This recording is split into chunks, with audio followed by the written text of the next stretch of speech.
तुम्हारा इसका basic math के बाद में वो शुरू कर दूंगा, ट्रिग्नोमेट्री शुरू करूंगा, ठीक है। मैथ्स का तो तूने मैथ्स का कहाँ पढ़ रहा है तू अभी फिलहाल? कहीं नहीं? मैथ्स डायरेक्ट कॉम्पिटेटिव लेवल पे पढ़ लेगा? मतलब शुरू कराऊंगा मैं, लेकिन उसमें दिक्कत ये होगी कि मैं इस तरीके से शुरू कराऊंगा, 11th 12th भूल जाऊंगा क्या होती है। मैं शुरू कराऊंगा, अभी इनकी बेसिक मैथ्स चल रही है, तूने लिया एक क्लास मैथ्स की कोई भी क्लास नहीं ली? यूट्यूब पे डाली थी, इसीलिए डाली थी, एक क्लास लेके आ जाओ, ठीक है। तो मैथ्स में मैं क्या कराऊंगा वो बता देता हूँ। शुरुआत फ्लो चार्ट, पहले बेसिक मैथ्स होगी, बेसिक मैथ्स में मैं वो छोटी छोटी बातें करूंगा जो 9वीं 10वीं 8वीं 7वीं 6वीं में तुम्हें पता होनी चाहिए थी। दिक्कत ये है, तुझे लग रहा होगा कि ठीक है पता है मुझे तो सारी बातें, पर जब होगी क्लास तब पता लग जाएगा नहीं पता थी वो। फिर उसके बाद हम शुरू करेंगे ट्रिगो। ट्रिगो के 3 फेज होते हैं, फेज 1, फेज 2, फेज 3 अपने आप में काफी बड़ा टॉपिक है। इसमें नॉर्मल ट्रिग्नोमेट्री करते हैं, लगभग तुम्हारे पास 150 के आसपास फॉर्मूले होते हैं, उन फॉर्मूले को ड्राइव करते हैं, उनको यूज करना सीखते हैं, ठीक है। फेज 2 में हमारे पास होगा इक्वेशन सोल्व करना। इक्वेशन मतलब ट्रिग्नोमेट्रिक इक्वेशन, क्वाड्रेटिक भी हो सकती है, बाय क्वाड्रेटिक भी हो सकती है, ये सब हो सकती है। फेज 3 में हम आते हैं प्रिंसिपल सॉल्यूशन, जनरल सॉल्यूशन पे, और थोड़ी थोड़ी डोमेन रेंज के बारे में बात करना शुरू कर देते हैं इनके, ठीक है। ट्रिगो खत्म होने के बाद फिर हम शुरू करेंगे परमुटेशन कॉम्बिनेशन,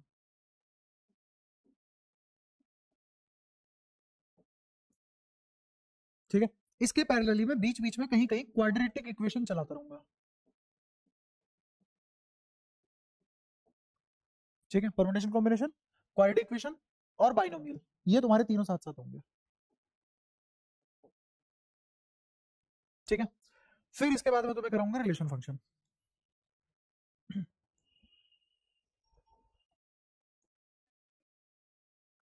रिलेशन फंक्शन में जो होगा ना वो 12th का 1 पैसे का भी नहीं है। मतलब 12th का रिलेशन फंक्शन ऐसे है कि तुम मेरे से चाहो तो 2 घंटे में खत्म करवा लो। 11th में तो रिलेशन फंक्शन नहीं कहा, ऐसे तुम सेट गिन रहे हो, वो 15 मिनट में करा दूंगा वो तुम्हें। अरे कुछ नहीं है उसमें रिलेशन फंक्शन में, बस तुम्हें ये बताया गया है रिलेशन क्या होता है। रिलेशन कुछ नहीं होता, सबसेट होता है किसका? ए क्रॉस बी का। ए क्रॉस बी मतलब cardinality of A and B, बस। उसमें तुम्हें एक क्लास चाहिए अलग से। तो रिलेशन फंक्शन चलेगा, ये भी काफी बड़ा टॉपिक है अपने आप में, बहुत बड़ा। इसमें डोमेन रेंज होती है सभी चैप्टरों की। फिर इसके बाद धीरे धीरे तुम ट्रांजिट कर जाओगे इनवर्स ट्रिगो पे। ये होने के बाद तुम मेरे से कुछ ही करा लेना पूरी मैथ्स में, जो बोलोगे वो करा दूंगा। 12वीं का बोलोगे 12वीं का करा दूंगा, 11वीं का बोलोगे 11वीं का करा दूंगा, जो बोलोगे इसके बाद वो करा दूंगा। इसके बाद तुम मेरे से कोई सा भी चैप्टर पढ़ लो, बट ये सब का सब। नमस्ते। हाँ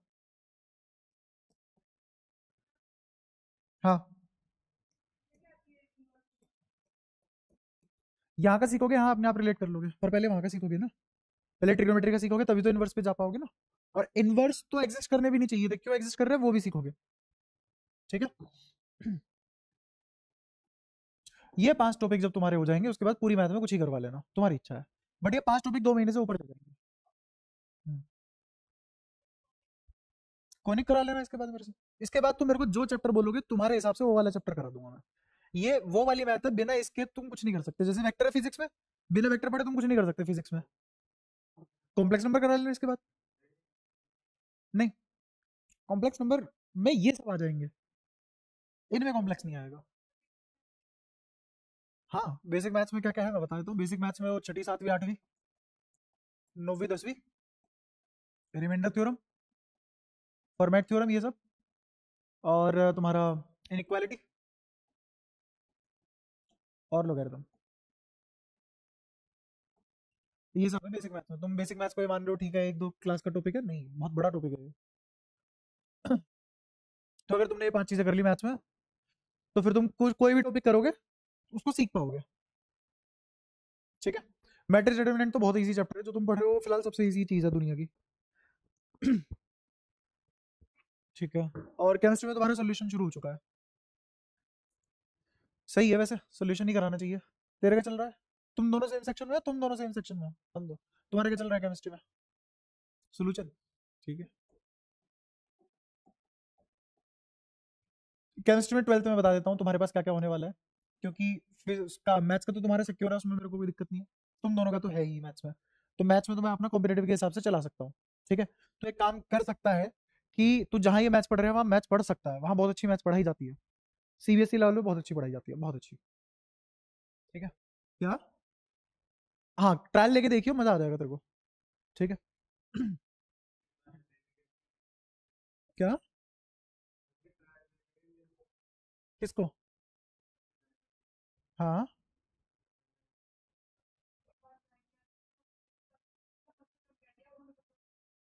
ट्रायल।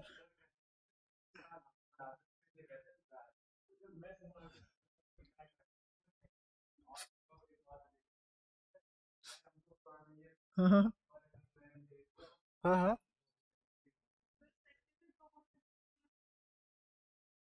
वो बच्चा पढ़ता ही नहीं ना उस तरीके से।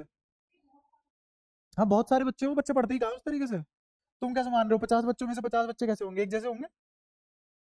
अब थोड़ी ना वो भीड़ आ रही है कि 50 में से 10 पढ़े लिखे निकल जाएंगे, अब वो भीड़ आ रही है 50 में से एक भी पढ़ा लिखा निकल गया ना, तो बेचारा उन 50 में से निकल जाएगा चुपचाप, मेरी जगह नहीं है। क्वेश्चन क्या था वैसे?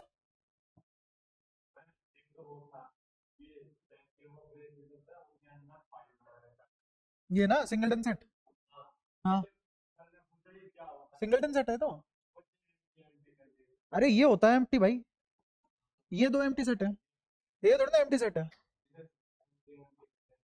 ये भी नहीं पता बच्चों को?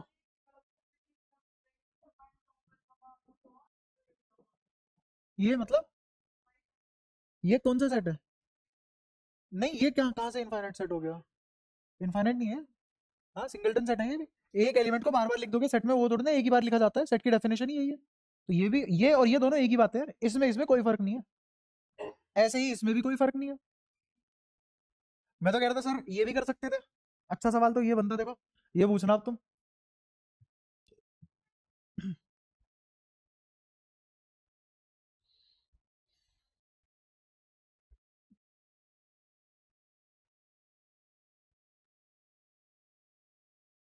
ये पूछना है कौन सा सेट है। ये है बढ़िया सवाल।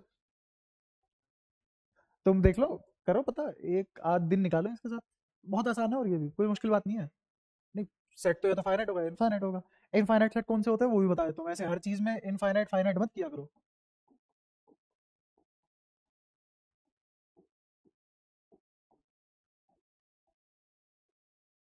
ये सब इनफाइनाइट सेट होते हैं। कॉम्प्लेक्स नंबर, दुनिया के सभी नेचुरल नंबर, दुनिया के सभी होल नंबर, दुनिया के सभी इंटीजर, दुनिया के सभी रियल नंबर, दुनिया के सभी रैशनल नंबर, दुनिया के रैशनल नंबर, ये होते हैं इनफाइनाइट सेट। ऐसे कि तुम किसी भी सेट को जिसमें डॉट डॉट लगा रखे हो ना, उसको इनफाइनाइट नहीं बोलते। तुम्हें फुल प्रूफ चाहिए होता है कि भाई साहब वो वाले सेट में क्या वाकई में इनफाइनाइट एलिमेंट है। हाँ कितने नेचुरल नंबर होते हैं दुनिया में, कितने होल नंबर होते हैं दुनिया में, कितने रैशनल नंबर होते हैं दुनिया में, ये है इनफाइनाइट सेट। हर जगह से मुंह पाड़ के फाइनाइट इनफाइनाइट मत ढूंढा करो। इनके नाम होते हैं, इनफाइनाइट सेट के नाम होते हैं। क्यों नाम रखे गए? क्योंकि इनको डिफाइन नहीं कर सकते, फिर भी डिफाइन कर दिया तो नाम रख दिया, तो इजी हो गया हमारे लिए। ये सब होते हैं इनफाइनाइट सेट। इसको कहाँ से फाइनाइट और इनफाइनाइट क्यों, ये क्यों पूछूंगा मैं यहाँ? मैंने पूछा किस तरीके का सेट है ये सभी, इस ये सेट भी ना बता ही देता हूँ, यही है, एक ही बात है, एक ही एलिमेंट है, वो सब सब एक ही आएंगे। फाई नहीं, सब एक ही आएंगे। ये मैंने अलग अलग रूप बदल के लिख दिया एक्स के, असलियत में ये यही लिखा हुआ है। मैं सबको इसके बराबर ला सकता हूँ, और ये भी सिंगलटन सेट है। क्या? कोई ये देख ले, पावर की पावर पावर मल्टीप्लाई हो जाती है, तो क्या एक्स पावर 2 एन। सबसे लास्ट वाले में इनकी पावर है ना एन स्क्वायर, और ये एन स्क्वायर ही तो लिखा हुआ है, तो फिर से 2 एन। कहाँ? हाँ हाँ हाँ, एन स्क्वायर हुआ ना, पावर की पावर मल्टीप्लाई होती है, पावर की पावर मल्टीप्लाई होती है। जैसे पूछू एक्स का स्क्वायर क्या होगा? एक्स की पावर 4 की पावर 4 क्या होगी?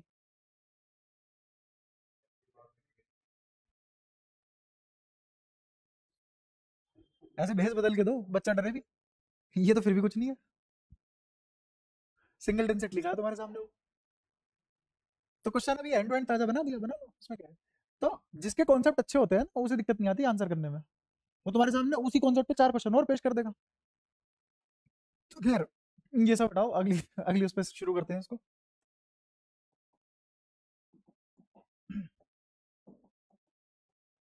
बारीकी केमिस्ट्री में देखो क्या क्या करना है तुम्हें, फटाफट बता देता हूँ, और कैसे कैसे करेंगे वो भी बता देता हूँ। सारी चीजें तुम्हें एंड टू एंड पता लग जाएगी। 3 ब्रांच में बटी होती है केमिस्ट्री, एक फिजिकल, इनऑर्गेनिक, ऑर्गेनिक। ऑर्गेनिक में दुखद बात ये है, 11वीं पढ़ाते पढ़ाते मुझे तुम्हें 12वीं करानी पड़ेगी, क्योंकि अगर तुम्हें 11वीं की ऑर्गेनिक नहीं आती, 12वीं की पढ़ने का कोई फायदा नहीं है, पहले बता रहा हूँ। तुम पढ़ सकते हो, रट सकते हो, उसके हिसाब से तुम 90 के आसपास ला सकते हो, बहुत मुश्किल काम होगा। लेकिन अगर दोनों पढ़ लोगे तो कॉम्पिटेटिव एग्जाम में भी फायदा हो जाएगा, और दोनों पढ़ने के बाद तुम इजीली स्कोर कर पाओगे 90 से भी ऊपर। ठीक है, 50% तुम्हारी पूरी ऑर्गेनिक ही है, 12th की 50% केमिस्ट्री ऑर्गेनिक ही है। जैसे 12th में मैथ्स में 44% कैलकुलस है, मैथ्स का जब तुम एग्जाम दोगे तो 44% तो तुम्हारी कैलकुलस ही है पूरी मैथ्स की, बहुत ज्यादा बड़ा मार्जिन है वो। और ऐसे ही ऑर्गेनिक केमिस्ट्री 50% है पूरी ऑर्गेनिक, पूरी केमिस्ट्री की। इसमें क्या क्या कैसे कैसे टॉपिक आएंगे यहाँ पे, तुम्हारा पहले ही चैप्टर आएगा यहाँ पे, हेलो एल्केन एंड हेलोरीन।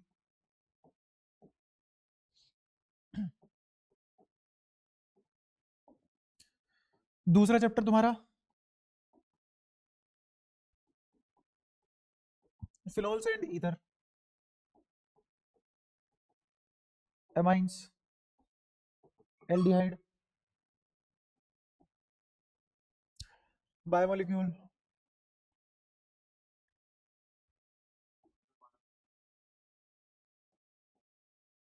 फिर तुम्हारा पॉलीमर, और फिर एनवायरमेंटल केमिस्ट्री। ये सब तुम्हारा ऑर्गेनिक है। अगर तुमने सिर्फ ऑर्गेनिक ऑर्गेनिक भी कर लिया तो तुम 50% सिलेबस कर गए। फिर तुम्हारी फिजिकल और इनऑर्गेनिक दोनों मिला के 50% है। इनऑर्गेनिक में क्या क्या आएगा, इनऑर्गेनिक में बहुत ही कम सिलेबस है तुम्हारा, लेकिन समझना पड़ता है, समझ के करोगे तो मजा भी आएगा। कोऑर्डिनेशन कंपाउंड, पी ब्लॉक भर के आता है, पी ब्लॉक काफी बड़ा है यहाँ पे, 12th में अच्छा खासा लेवल का पी ब्लॉक होता है, और इसमें तुम्हारी सारी समझ पता लगती है। दुनिया रट रही होगी, तुम समझ रहे होंगे, बस ये फर्क होगा। पी ब्लॉक के बाद तुम डी एंड एफ करोगे, यहाँ तुम्हारी इनऑर्गेनिक खत्म हो जाएगी 12वीं की। ठीक है, फिर आती है फिजिकल केमिस्ट्री। फिजिकल केमिस्ट्री में तुम सॉलिड स्टेट करते हो,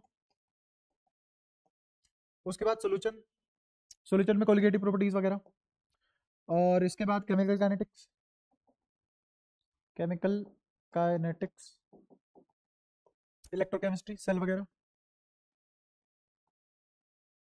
और सरफेस केमिस्ट्री। हाँ, सेल्स वगैरह पढ़ते हो तुम, कुछ रिएक्शन होती है, एक इक्वेशन होती है, वो इक्वेशन पढ़ते हो, उसके बेसिस पे न्यूमेरिकल आ जाते हैं, हो जाती है खत्म।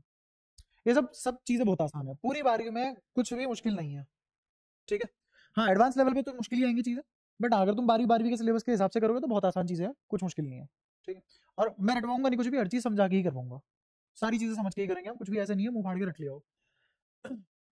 तो ये सब पूरी 12वीं है, अगर ये सब कर लेते हो 12वीं खत्म हो जाती है और बढ़िया 90 से ऊपर नंबर आते हैं। तुम्हें कुछ नहीं करना, अगर तुम्हें सिर्फ 12वीं की केमिस्ट्री पढ़नी है तो एक बात मान लेना, जो भी मैं पढ़ा रहा हूँ घर जाके बस आधे घंटे पढ़ लेना, सब कुछ मैं ही करा दूंगा। तुम्हारा बस काम होगा जो मैंने पढ़ा दिया आधा घंटा घर जाके पढ़ लेना। आधे घंटे से ऊपर नहीं भी पढ़ोगे 12वीं में बहुत बढ़िया नंबर आ जाएंगे। ये तो हो गया 12वीं का।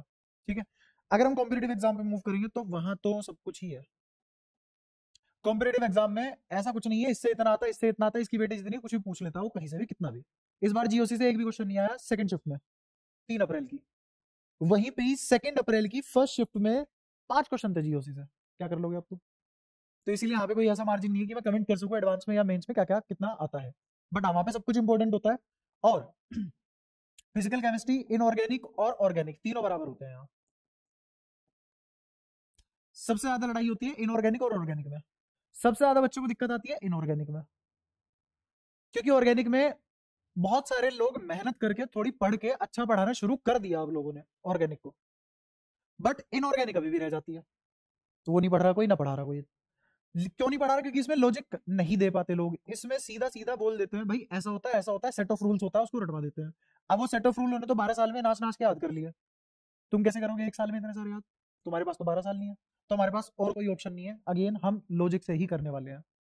अगर कॉम्पिटेटिव एग्जाम की पढ़ेंगे तो पूरी इनऑर्गेनिक हम लॉजिक से करेंगे। शुरुआत की 1-1.5 महीना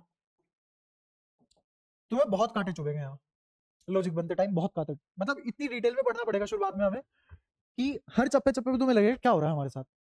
लेकिन ये 1.5 महीना अगर तुमने निकाल लिया तो इनऑर्गेनिक तुम्हारी इतनी स्ट्रांग होगी कि तुम आकाश की किसी बड़ी फैकल्टी बड़ी बिल्डिंग में जाके अगर ऑर्गेनिक में इनऑर्गेनिक में उससे लड़ने लगो तो तुमसे जीत नहीं पाएगा, क्योंकि तुम्हारे पास लॉजिक होंगे, उसके पास 12 साल के रटे हुए रूल होंगे, और एडवांस लॉजिक से ही क्लियर होता है। वहां पे वो तुमसे पूछ लेगा और तुम गलत रूल लगा के आओगे। ये गारंटी है अगर इनऑर्गेनिक से उसने मान लो तुमसे 5 सवाल पूछ लिए, उन 5 सवाल में से जब तुम एडवांस का पेपर करोगे तो तुम्हें अगर 100 रूल याद है और उसमें से तुम्हें लग रहा है कि ये 5 सवाल में मेरे 4-5 रूल लग रहे हैं, तो उन 4-5 रूल में से तुम 3 रूल गलत लगा के आओगे, क्योंकि तुम पहचान ही नहीं पाओगे इसमें ये वाला रूल नहीं लगना था, ये तो तुम्हारे अकॉर्डिंग एक्सेप्शन निकल गई। तो ये सबसे बड़ी दिक्कत कहाँ होती है? इनऑर्गेनिक में। ऑर्गेनिक में फिर भी ठीक है, सबसे बड़ी दिक्कत है इनऑर्गेनिक।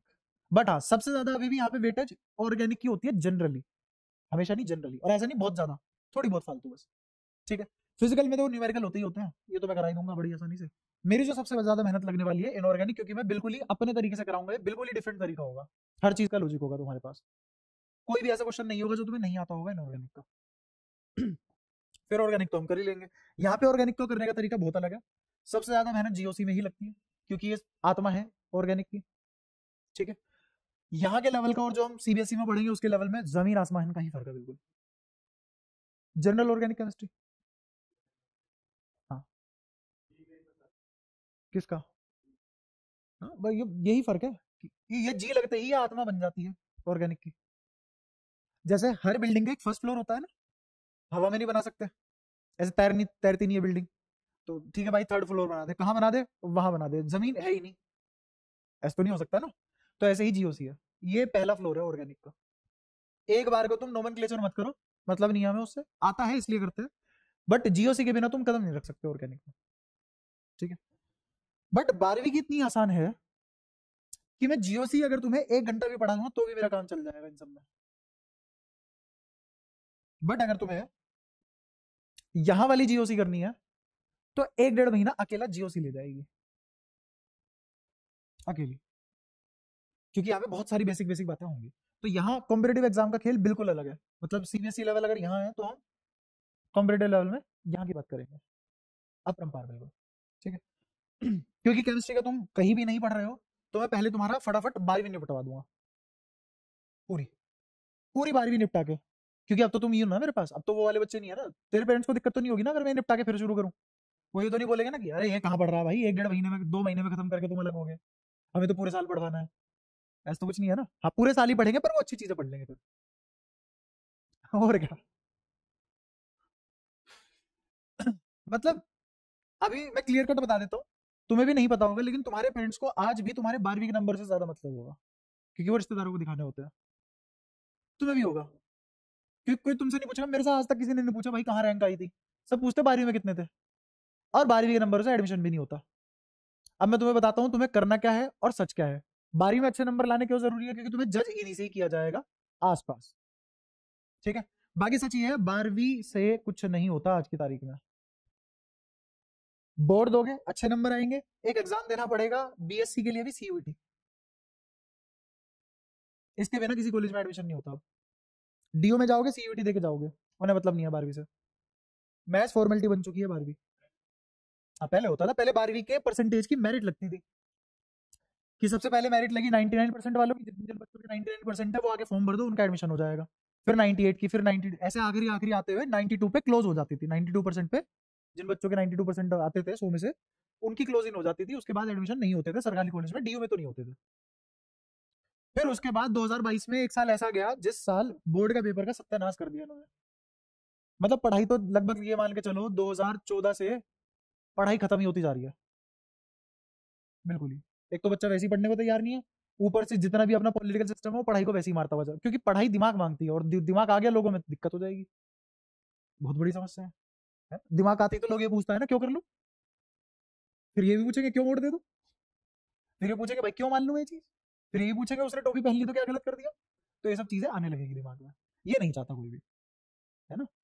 तो खैर तुम तो खैर उस रेस का भी हिस्सा नहीं हो, धीरे धीरे पता लगेगी तुम्हें सारी बातें। तो अब 12वीं का कोई यूज नहीं रहा, एक टाइम पे होता था, 2022 के बाद खत्म हो चुका है 12वीं का जो भी था।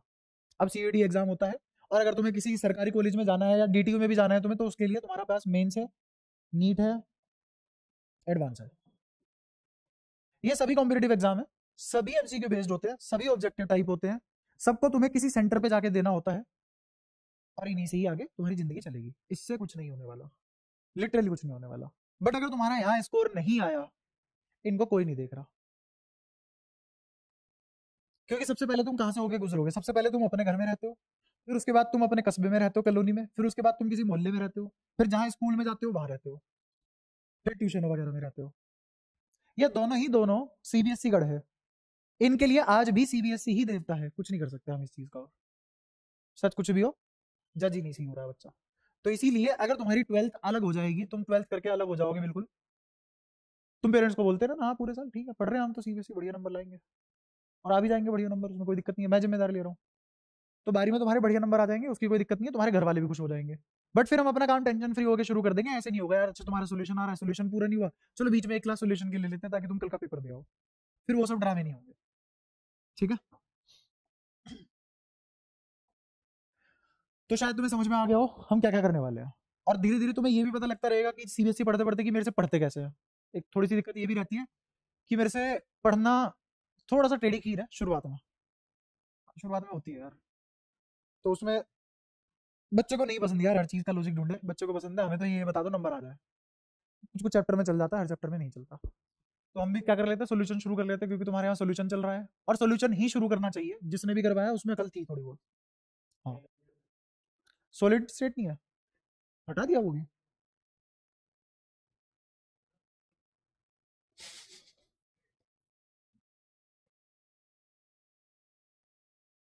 और जल्दी हो जाएगा। एडवांस वगैरह में आता है ये बढ़िया, इमेजिनेशन बहुत तगड़ी चाहिए होती है। मैं अगर ये होता भी तो भी सोल्यूशन कराता, क्यों? इसमें लगती है इमेजिनेशन बढ़िया। इमेजिनेशन किस चीज में? तुम्हें लैटिस इमेजिन करने पड़ते हैं, तुम्हें क्यूबिक स्ट्रक्चर इमेजिन करने पड़ते हैं। अब क्यूबिक स्ट्रक्चर भी बहुत टाइप के हो सकते हैं, corner centred, centre centred, diagonal centred, side centred, face centred. तो ये सब स्ट्रक्चर इमेजिन करने पड़ते हैं, लैटिस इमेजिन करनी पड़ती है, उसके लिए टॉपिक थोड़ा सा मुश्किल होता है। तो पहले मैं ये डब्बा कराता हूँ पूरा का पूरा, फिर उसके बाद इस पे आता हूँ। बट अब वो जगह ही नहीं बची जहाँ आना था। तो मैं भी कहूँ, मैं यार ठीक है बढ़िया अकल वाले लोग आ गए स्कूल में, सोल्यूशन पहले शुरू करा रहे, उनको भी पता है इमेजिनेशन बालक की इतनी स्ट्रॉन्ग नहीं होती। थोड़ा सा घिस के दिमाग तब आएंगे वो सॉलिड स्टेट में। पता लगा दो सॉलिड स्टेट ही उड़ा दिया, शाबाश बहुत बढ़िया। कॉम्पिटेटिव में करना पड़ेगा, वहां से नहीं हटा है पहले ही बता दूं, वहां है पूरा। आज भी सवाल आते हैं बढ़िया आते हैं। और सोल्यूशन एक बहुत ही आसान चैप्टर है सीबीएसई में, मतलब आता का आसान आसान।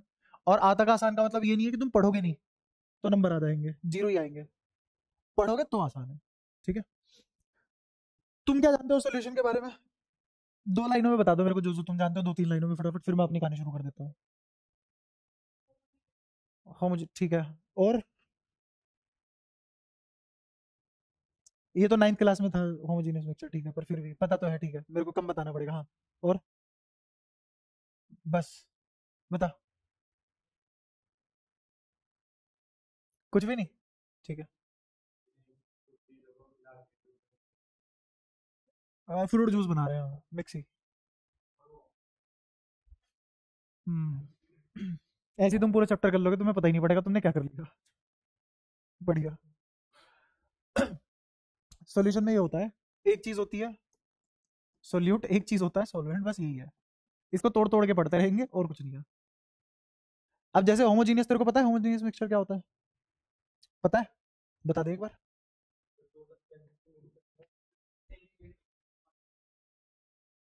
नहीं सही बोला है वो, ऐसे क्यों देख रहा है? ये देखा है एकदम सही बोल रहा है हाँ बता बता।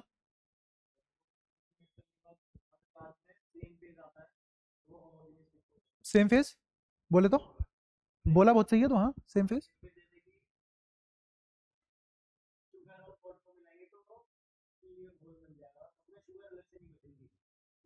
फेस का मतलब क्या है, हाँ ये पूछ रहा हूँ मैं तो। सेम फेस तूने बोला, पर ये चीनी और पानी से रिलेट नहीं कर पा रहा मैं, ठीक है, अब मेरे को नहीं समझ में आ रहा है चीनी है पानी है।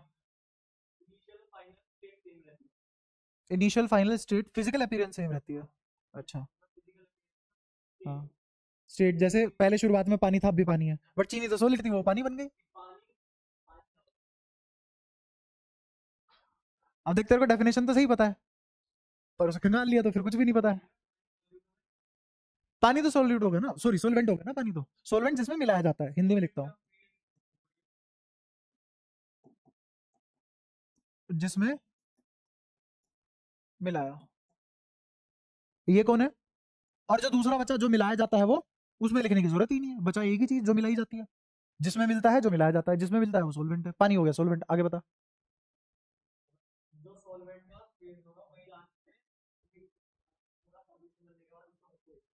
मतलब जो अपीयरेंस या फिर जो स्टेट, जो फिजिकल स्टेट सॉल्वेंट की है, वही फिजिकल स्टेट सॉल्यूशन की है। हाँ, तो इसका मतलब मैं ये बोल सकता हूँ कि जैसा मॉलिक्यूल मेरे को यहाँ दिख रहा है वैसा ही मॉलिक्यूल मेरे को यहाँ दिख रहा है। ये हो गया सेम फेज। ठीक है, मॉलिक्यूल की स्टेट होती है बेसिकली वो। मॉलिक्यूल की स्टेट मतलब उसके बीच में इंटरमॉलिक्यूलर बॉन्डिंग किस दूरी पे है वो उसी दूरी पे बनी रहेगी, उसकी दूरी में कोई बदलाव। ये है फेज का। खैर इतनी डिटेल में तो बात नहीं करनी थी, बट हाँ, अगर मुझे सोल्यूशन पढ़ना है तो एक चीज तो ये पता होनी चाहिए कि तुम्हें सोल्यूट प्लस सॉल्वेंट ही सोल्यूशन बनता है। सोल्यूशन का मतलब एक से ज्यादा टाइप की चीजें होना, एक से ज्यादा टाइप की चीजें होना। जैसे मान लो कि मैंने H2 गैस ली और मैंने लिक्विड ऑक्सीजन ली, इन दोनों को मिला दिया। अगर ये आपस में सॉल्व हो जाते हैं, अगर ये आपस में घुल जाते हैं, तो घुलने का मतलब क्या बन जाएगा, सोल्यूशन बन जाएगा इनका, और वो सोल्यूशन पानी हो जाएगा। वो सोल्यूशन पानी हो जाएगा। मान लो मैंने एन मोल ये मिलाया, एन मोल बात कर सकता हूँ इस भाषा में, एन मोल, एन मोल। मोल मतलब इसके कितने मॉलिक्यूल लिए मैंने, मॉलिक्यूल कितने लिए, एन इंटू एन ए। इसके भी कितने मॉलिक्यूल लिए, N into N A. N A बोले तो 6.022 गुणा में 10⁻23। ठीक है, तो सॉल्यूशन बनेगा, सॉल्यूशन बना H2O। किसमें मिलाया मैंने, इसमें मिलाया। जिसमें मिलाते हैं उसको क्या बोल देते हैं, सॉल्वेंट। जो मिल रहा होता है वो क्या होता है, सोल्यूट। तो सॉल्यूशन किसी भी दो चीजों के मिक्सचर से मिलकर बनता है। ठीक है, अच्छा तो नॉन होमोजीनियस कैसे हो जाएंगे, जिनका फेस सेम नहीं हो। मतलब मैं अगर कुछ ऐसा मिला दूं पानी में कि पानी का बर्फ बन जाए, तो ऐसा कुछ ये कहना चाह रहे हो। तो हाँ, तो आप देख यहाँ पे कितनी कंफ्यूजन है। मिक्स नहीं होते ना। हाँ, पर स्टेट तो सेम ही है ना, फेज तो सेम है, दूरी भी सेम है मॉलिक्यूल की। अब क्या हुआ ऐसा कि मुझे इस भाषा के हिसाब से नहीं करना पड़ रहा आंसर, मैंने अपनी भाषा ही बदल दी आंसर करने में। ये कैसा है फेज सेम, वो कैसा है, नहीं भाई भूला नहीं। ये दो अलग अलग बातें नहीं हो गई। हाँ, तुझे पता था ना होमोजीनियस, तो बता। ये थोड़ी थोड़ी वही बेसिक की समस्या है, और कुछ नहीं है। हम्म, ठीक है।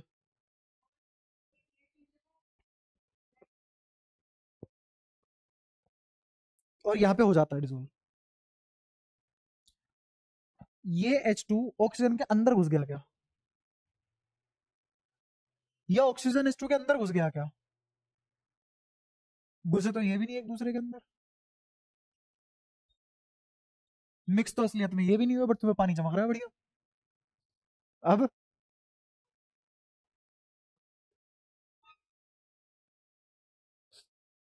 तो तुम्हें पता है कि अगर बेसिक हल्की जगह भी कमजोर रह गए ना, तो बात लगाई जा सकती है। कोई नहीं पूछ रहा तुमसे ये सवाल, कोई सोचता भी नहीं है सब सवाल। जो तुमसे पूछेगा ये सवाल, उस पेपर का नाम होगा एडवांस। और बच्चे के साथ यही धोखा होता है, वो 2 साल ऐसे लोगों के बीच में घिरा हुआ होता है जो इस बुद्धि से नहीं सोचते हैं, और एडवांस इस बुद्धि से सोच रहा है, वो तुम्हारा पेपर ले लेता है फिर एक दिन। फिर तुम्हारे साथ होता है धोखा, यार ये तो घेर घोट के मार दिया इन्होंने, हमने तो नहीं सोचा ये सब पूछेगा, ना हमें पता था ये सब पूछा जा सकता है। तो वो सब धोखा ना हो, इसलिए तुम्हें पता होना चाहिए फंडामेंटल की कोई लिमिट नहीं है, वो जितने ज्यादा रगड़ दोगे उन्हें उतने क्लियर हो जाएंगे। होमोजीनियस हेट्रोजीनियस पे आएंगे हम, बाद में आएंगे, जब केमिकल कंपोजिशन पढ़ेंगे तब आएंगे, तब तुम्हें अच्छे से समझ में आएंगी ये सब बातें। अभी ऐसे इस फेज चेंज या फिर ये सब वो सब फलाना ढिमका करने से इनमें कुछ नहीं रखा। ठीक है, जब तुम केमिकल कंपोजिशन पढ़ लोगे तब तुम्हें अच्छे से पता होगा, और फिजिक्स का फर्स्ट चैप्टर पढ़ लोगे 12th का, तब तुम्हें अच्छे से पता होगा चीजें कैसे रिलेट होती है। ये 2 सब्जेक्ट लगेंगे उसमें। अगेन तुम्हें कैसे पढ़ना है, रट के पढ़ना है, लॉजिक के हिसाब से पढ़ना है, लॉजिक के हिसाब से तो फिर मिला मिला के ही पढ़ना पड़ेगा, ढूंढना पड़ेगा ये वहां से रिलेट होता है इसलिए ऐसा होता है, और तुम्हें याद कम करना पड़ेगा। तो ऐसे तुम्हें मान लो ये वाली चीज याद है और ये वाली चीज भूल गए हो, तो तुम यहाँ से स्टार्ट करोगे ना लॉजिक बनाते हुए, तो ये अपने आप याद आ जाएगी। ये पावर होती है रिलेटिंग की, दिमाग ऐसे ही काम करता है। तो हम उसी लहजे में पढ़ना स्टार्ट करेंगे थोड़ा थोड़ा। सीबीएसई थोड़ा जल्दी निपटाएंगे, इसमें इतना टैटा पैपे नहीं करेंगे, काम की बातें करेंगे, वो बातें करेंगे जिससे 12वीं में 90 से ऊपर आते हो। फिर अपने पास पूरे साल है, कम से कम इसको सेव बक्से में डाल के चलेंगे। ठीक है, तुम्हारा ये भी कॉलेज खत्म हो जाएगा, केमिस्ट्री कहाँ पढ़े, 12वीं स्कूल में नंबर नहीं आ रहे, क्योंकि इस बार भी अगर तुम्हारे 12वीं के स्कूल में नंबर नहीं आए तो तुम नहीं पढ़ पाओगे यहाँ पे, मुझे भी पता है। तो उसमें सबका भला है। खैर, मैथ्स का तू एक बार जाके देखियो, बाकी मैं अच्छा पढ़ाता है। ऐसे नहीं बोलता मैं कि हाँ वो अच्छा पढ़ाता है, मैं बहुत ही क्रिटिक वाला आदमी हूँ, मतलब ऐसे झंझोलने वाला आदमी, और मेरे को ऐसी ही नहीं कोई भी एक चीज एक बारी में पसंद आ जाती है। अगर कोई चीज मेरे को पसंद आ रही है तो साल दर साल मैंने ठोक पीट के देखी है। तो अगर मैं तुझे कोई चीज बता रहा हूँ अच्छी हो, वाकई में अच्छी मिलेगी, एक बार ट्राई करियो। तो अपन आगे कार्यक्रम शुरू करते हैं। ये तुम्हें पता ही है, सोल्यूट सोलवेंट सॉल्यूशन, ये तो पता है ना क्या है। ये इन दोनों को मिला के बनता है, बस इतना याद रखोगे अपना बढ़िया काम चलेगा। अब इसमें कुछ कुछ चीजें होती है, जैसे अगर मैंने सॉल्यूशन बनाया, ठीक है, बना लिया सॉल्यूशन, इस सॉल्यूशन में हम क्या पढ़ने वाले हैं इस चैप्टर में और क्या नहीं पढ़ने वाले वो भी बताता हूँ। सॉल्यूशन कैसे कैसे बन सकता है। सॉल्यूशन तीन तरीके का हो सकता है। सॉलिड सॉल्यूशन, सॉल्यूशन क्या है अगेन, मिक्सचर। रेत लाया, बदरपुर लाया, उस रेत में बदरपुर मिला दिया, 100 किलो रेत में 10 किलो बदरपुर मिला दिया। सोल्यूट कौन है, बदरपुर। सोलवेंट कौन है, रेत। सॉल्यूशन क्या है, मलबा। मसाला, खुश हो, बन गए मजदूर। तो जो मैंने प्रिपेयर किया वो कौन सा सॉल्यूशन है। तो सॉलिड सॉल्यूशन एग्जिस्ट करते हैं, ऐसे नहीं है सिर्फ चीनी पानी ही सॉल्यूशन होता है दुनिया में। हाँ, तो सॉलिड सॉल्यूशन हमें नहीं पढ़ने, नहीं है सिलेबस में, वो नहीं चाहते तुम अभी चिनाई करने लग जाओ।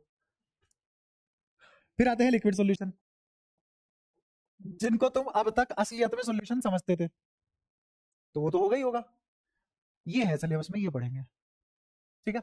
फिर इसके बाद आते हैं गैस सॉल्यूशन।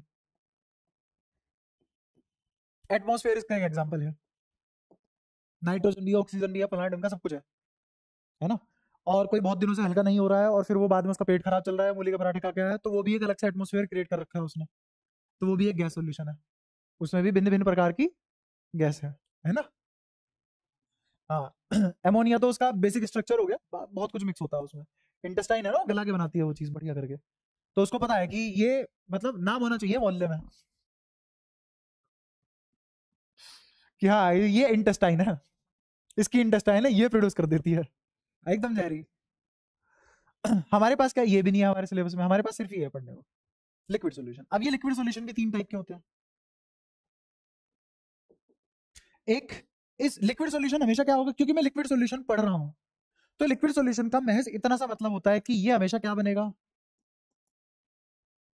लिक्विड सॉल्यूशन अगर मैं पढ़ूंगा तो उसमें सोलवेंट कौन होगा हमेशा, लिक्विड। सॉलिड सॉल्यूशन पढ़ूंगा इसमें सोलवेंट कौन होगा हमेशा, मैंने रेत में पानी मिला दिया तो सोलवेंट कौन है, रेत। पानी कौन है, सोल्यूट। और अभी भी क्या पढ़ा जाएगा, वो सॉलिड सॉल्यूशन। आई बात समझ। सीमेंट है, उसमें पानी डाल दो जम जाता है कुछ टाइम बाद, तो रिएक्शन हुई ना एक, और सॉल्यूशन बना एक, तो उस सॉल्यूशन में सोल्यूट कौन है, पानी, और सॉल्वेंट कौन है, सीमेंट, तो वो भी क्या होगा, सॉलिड सॉल्यूशन। ऐसी गैस में पानी मिला दिया, गैस में पानी मिला दिया तो गैस सॉल्यूशन है वो, क्यों, क्योंकि सॉल्वेंट वहां पे तुमने क्या ले रखा है, गैस। तो जिस टाइप का सॉल्यूशन पढ़ते हैं सॉल्वेंट वही होता है, क्लियर है। तो अगर मैं लिक्विड सॉल्यूशन पढ़ा रहा हूं तो तीनों ही केस में सॉल्वेंट कौन होगा, लिक्विड, यही बात खत्म हो जाती है, ठीक है। पहला गैस प्लस लिक्विड, दूसरा लिक्विड प्लस लिक्विड, तीसरा सॉलिड प्लस लिक्विड, ठीक है। यहां आती है तुम्हारी कोलिगेटिव प्रॉपर्टीज, कोलिगेटिव प्रॉपर्टीज, जहां पढ़ते हो तुम रोल्स लॉ,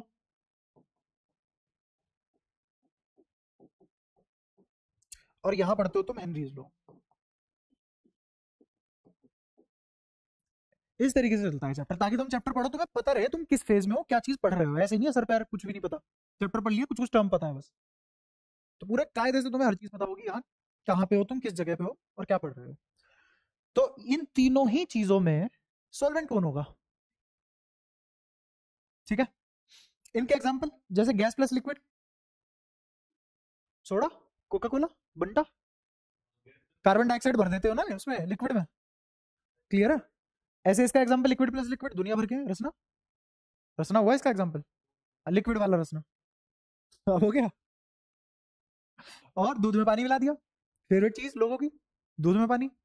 है ना, दूसरी फेवरेट है बोल नहीं सकते, है ना, बेकार चीज है वो। एक ही बात है, तुम वेस्ट में पानी मिला लो या अल्कोहल में पानी मिला लो, स्मेल तो एक ही जैसी है। तो लिक्विड लिक्विड सॉल्यूशन, ऐसे ही सॉलिड और लिक्विड कौन से होंगे? चीनी पानी तुम्हारा फेवरेट, नमक पानी, नींबू पानी। नींबू पानी किस में आ जाएगा? ठीक है, उसके बीज अगेन निकाल के फेंक देना। ठीक है, तो इस तरीके से इसका एग्जाम्पल बन जाते हैं।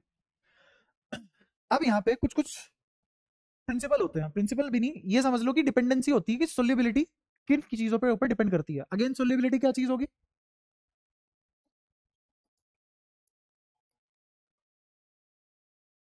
सोल्युबिलिटी मतलब, हाँ, अरे वो कितना इजीली मिक्स हो जाते हैं। सोल्युबिलिटी बोले क्यों इतना टफ कर रहे हो चीजों को जब आसान हो सकती है वो, है ना। हमारा काम तो आसान बनाने का ही है ना चीजों को, तभी तो समझ में आएंगे। तो सोल्युबिलिटी बोले तो कितना इजीली मिक्स हो सकते हैं, कितना इजीली मिक्स हो सकते हैं। जैसे पानी में कंकड़ डाल दिया, सोल्युबिलिटी ज्यादा है कि कम है? बहुत कम है बट बहुत कम है। ठीक है, ऐसे ही पानी में नमक डाल दिया। अब पानी में चीनी और पानी में नमक, किसकी सोल्युबिलिटी ज्यादा? चीनी की ज्यादा, दोनों की बराबर। सेम अमाउंट डालेंगे ना ऑब्वियसली, ऐसे किसी से दुश्मनी थोड़ी ना बनाई है। नमक साल दुनिया का डाल दे, समुद्र बना दे। नमक की ज्यादा कैसे? मैं तो अभी तुम्हें चैप्टर नहीं पढ़ाया पूरा, तो चीनी भी गिलती है। ऐसा थोड़ी ना है कि चीनी डाल दी भाई साहब, आधी ही चीनी का स्वाद आया, तुम्हें आधी फेंकनी पड़ रही है। तुम एक चीज जानते हो जिसका नाम प्रैक्टिकलिटी होती है, रसोई में जाके घोल के देख लेना किस में ज्यादा टाइम मिलता है। अगर तुम चीनी डाल दोगे और नमक डाल दोगे तो कौन सा जल्दी गायब हो जाता है घोलने से पानी में? तो किसकी सोलिडिटी ज्यादा हुई? थोड़ा तो प्रैक्टिकल रहो ना, रीजन तो यहाँ पढ़ेंगे ना। पर पहले तुम्हें पता तो हो, कुछ तो देखा हो तुमने जिंदगी में। ये कुछ देखा ही नहीं है, रसोई में गई नहीं, ये रसोड़ा हमें नहीं पता गोपी बहू का डिपार्टमेंट है, पर हम नहीं है गोपी बहू। कोरोना के बाद के बच्चे तो अब खुद ही मानने लगे हम सबसे बड़ा डिफेक्ट है। क्या ही कह रहे हो। तो सोल्युबिलिटी बोले तो कितनी जल्दी कोई चीज घुल जाती है। तो अगर मैंने 10 लीटर पानी में आधा किलो चीनी डाल दी और दूसरे 10 लीटर पानी में आधा किलो नमक डाल दिया है, तो कौन जल्दी घुल जाएगा? नमक। ये हमने देखा है ना।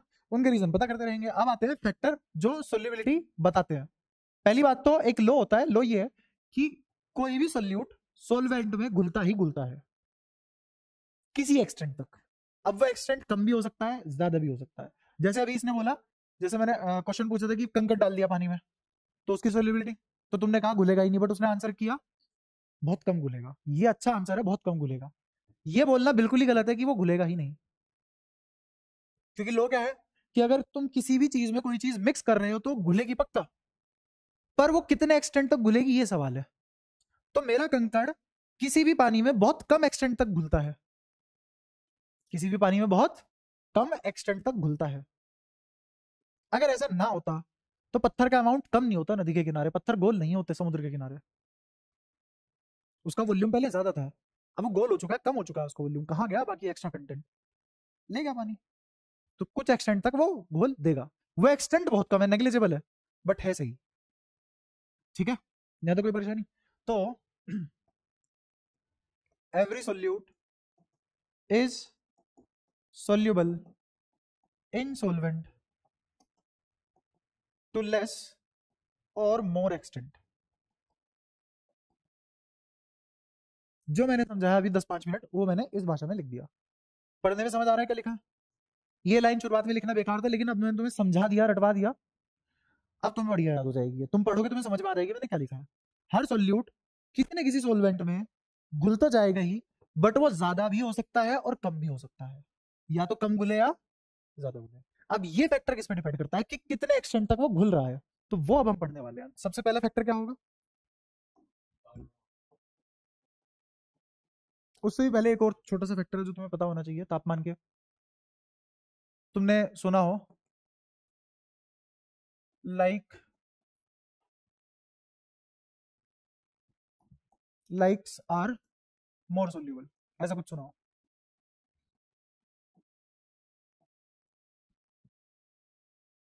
ऐसा ऐसे लाइक का मतलब क्या है? यहाँ पे लाइक्स का मतलब होता है कि मेरे पास सॉल्यूशन किस किस टाइप के भी हो सकते हैं। अगर मैं बांटू सॉल्यूशंस को तो सॉल्यूशन पोलर और नॉन पोलर हो सकते हैं।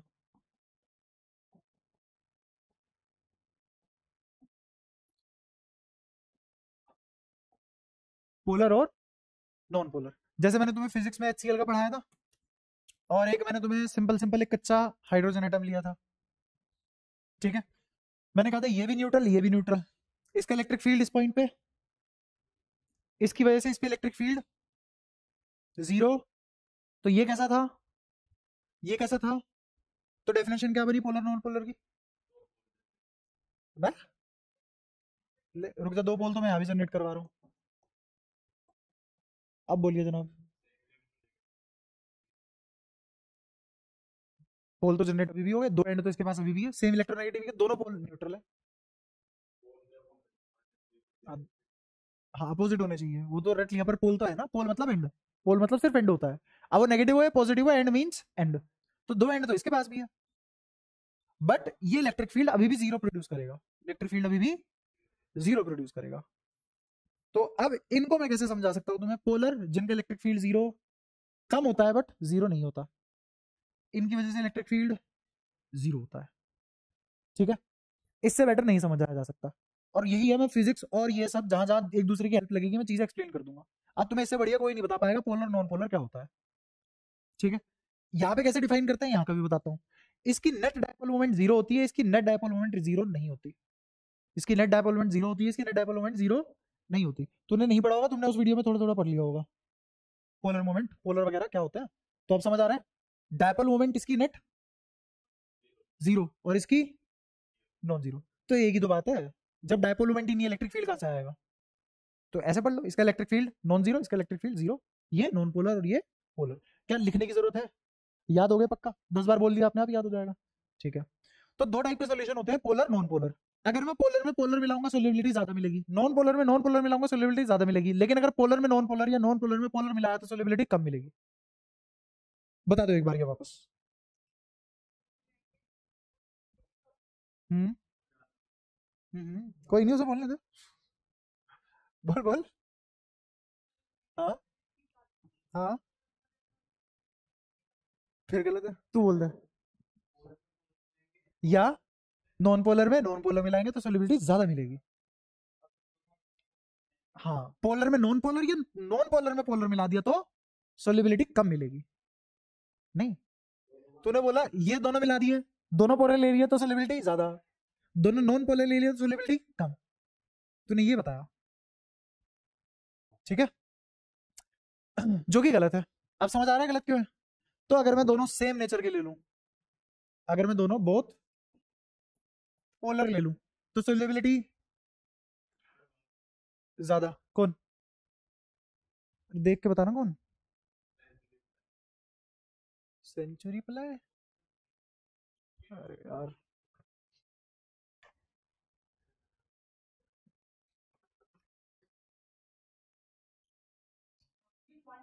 हाँ जी हाँ जी हाँ जी हाँ जी। अभी आपको वेट करना पड़ेगा, मैम क्लास चल रही थी, 5 साढ़े 5 बजे तक क्लास चलेगी इनकी अभी। हाँ, 5:30 बजे आ सकते हो, ठीक है। बाकी आप फोन भी कर सकते हो, अगर आप ना पाओ तो कांटेक्ट कर लेना आप मेरे को। नंबर नीचे बोर्ड पे लगा हुआ होगा, या फिर आप अपना नंबर मेरे को दे दो, आप बोल दो मेरे को। 9599 15519, ठीक है।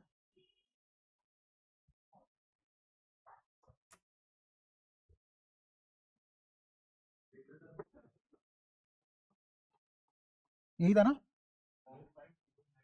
नहीं आगे का तो याद ही है, बाद में यही था ना, बस टाइम नहीं है ना कि कितना। हाँ, तो हम कहते हैं बोथ पोलर पोलर होंगे तो सोल्युबिलिटी, ये क्या लिखा है मैंने, सोल्यूशन लिखा है, सोल्युबिलिटी लिखा है। अच्छा, ऐसे ही अगर बोथ नॉन पोलर लिया, अरे भाई, सोल्युबिलिटी फिर भी ज्यादा रहेगी। और अगर मैंने एक तो ले लिया नॉन पोलर और एक ले लिया पोलर, तो सोल्युबिलिटी कम होगी, है ना। ये सारी बातें ठीक है, सुनने में भी बढ़िया बढ़िया लगा और मजा भी आया, पर समझ में भी आई गया। अब देखते कितना समझ में आया है, वो देखते हैं। मेरा अगला सवाल है क्यों। अगला ही सवाल क्या है भाई, ठीक है मान लिया तुम्हारा एनसीईआरटी में इतना लिखा हुआ है, हमने याद कर लिया, पेपर भी इजी आएगा, क्वेश्चन भी इजी पूछेगा, हम जवाब भी दे देंगे। क्यों पर हम्म, उसको तो बताना ही नहीं। हाँ बता, ये सब नहीं होता, बता। पोलर में दो चार्ज होते हैं। हाँ, वो आपस में एक दूसरे को अटैक करते हैं, ये पॉजिटिव ये नेगेटिव, कर लिया अट्रैक्ट, आगे। हाँ आगे बता। तो अट्रैक्ट ही करेंगे, इसमें क्या गलत बताते हैं। हाँ, पोलर एक दूसरे को अट्रैक्ट करते हैं, दो पोलर एक दूसरे को अट्रैक्ट करेंगे, ये ऐसा, या ये दोनों आपस में एक दूसरे को अट्रैक्ट करेंगे, ऐसा। इसको डायपोल बोलते हो ना तुम। हाँ, फिजिक्स में नेगेटिव से पॉजिटिव जाने वाली चीज को क्या बोल रखा है हमने, ये इसकी डायपोल मूवमेंट होगी, और ये डायपोल हो गया। ऐसी ही एक और डायपोल मैंने यहाँ बना दिया, ये दोनों डायपोल आपस में रिपेल करेंगे, अट्रैक्ट करेंगे एक दूसरे को। कैसे, इधर पॉजिटिव है इधर, अच्छा, और ये दोनों एक दूसरे को रिपेल करेंगे। हाँ, अब आगे बता, समझा दिया मैंने इतना तो, आगे। फिर जो मन की इच्छा थी ये बोलने की अट्रैक्ट करेंगे, इसलिए सोल्यूबिलिटी ज्यादा है, कर लेंगे अट्रैक्ट, आपस में चिपक के बैठ जाएंगे, ले अट्रैक्शन और रिपल्शन दोनों पॉसिबल है इधर। अब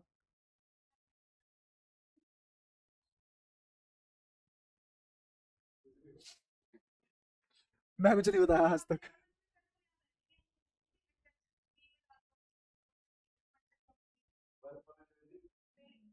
ये कहाँ की बात है, इलेक्ट्रोस्टैट में कहाँ बताया मैंने, कहीं कम कहीं से। अच्छा, इंडक्शन में, इंडक्शन में ये हुआ था कि यहाँ पे हम एक चार्ज बॉडी लेके आए थे, मान ले इस पे पॉजिटिव चार्ज था, तो इसने यहाँ नेगेटिव खींच लिए थे, पीछे पॉजिटिव फेंक दिए थे। अब आगे,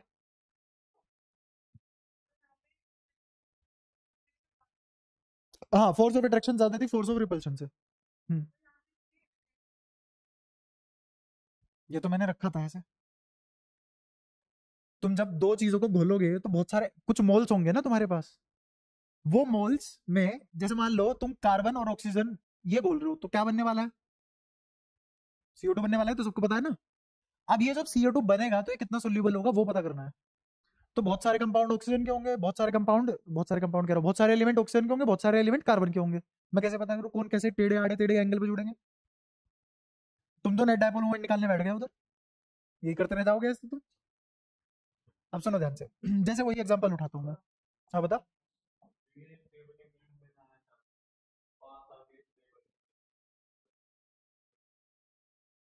मैं यही तो समझाना चाह रहा हूँ, मुझे क्या पता पास आएंगे कि नहीं आएंगे।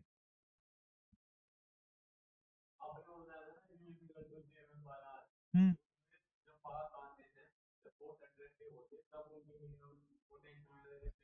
हाँ, क्योंकि वो एक ही नेचर दिखा सकते हैं। यहाँ दो मास थोड़ी ले रहे हो, दो डायपोल ले रहे हो तुम। तो यहाँ पोटेंशियल एनर्जी नेगेटिव पॉजिटिव दोनों हो सकती है, वहां सिर्फ नेगेटिव हो सकती थी।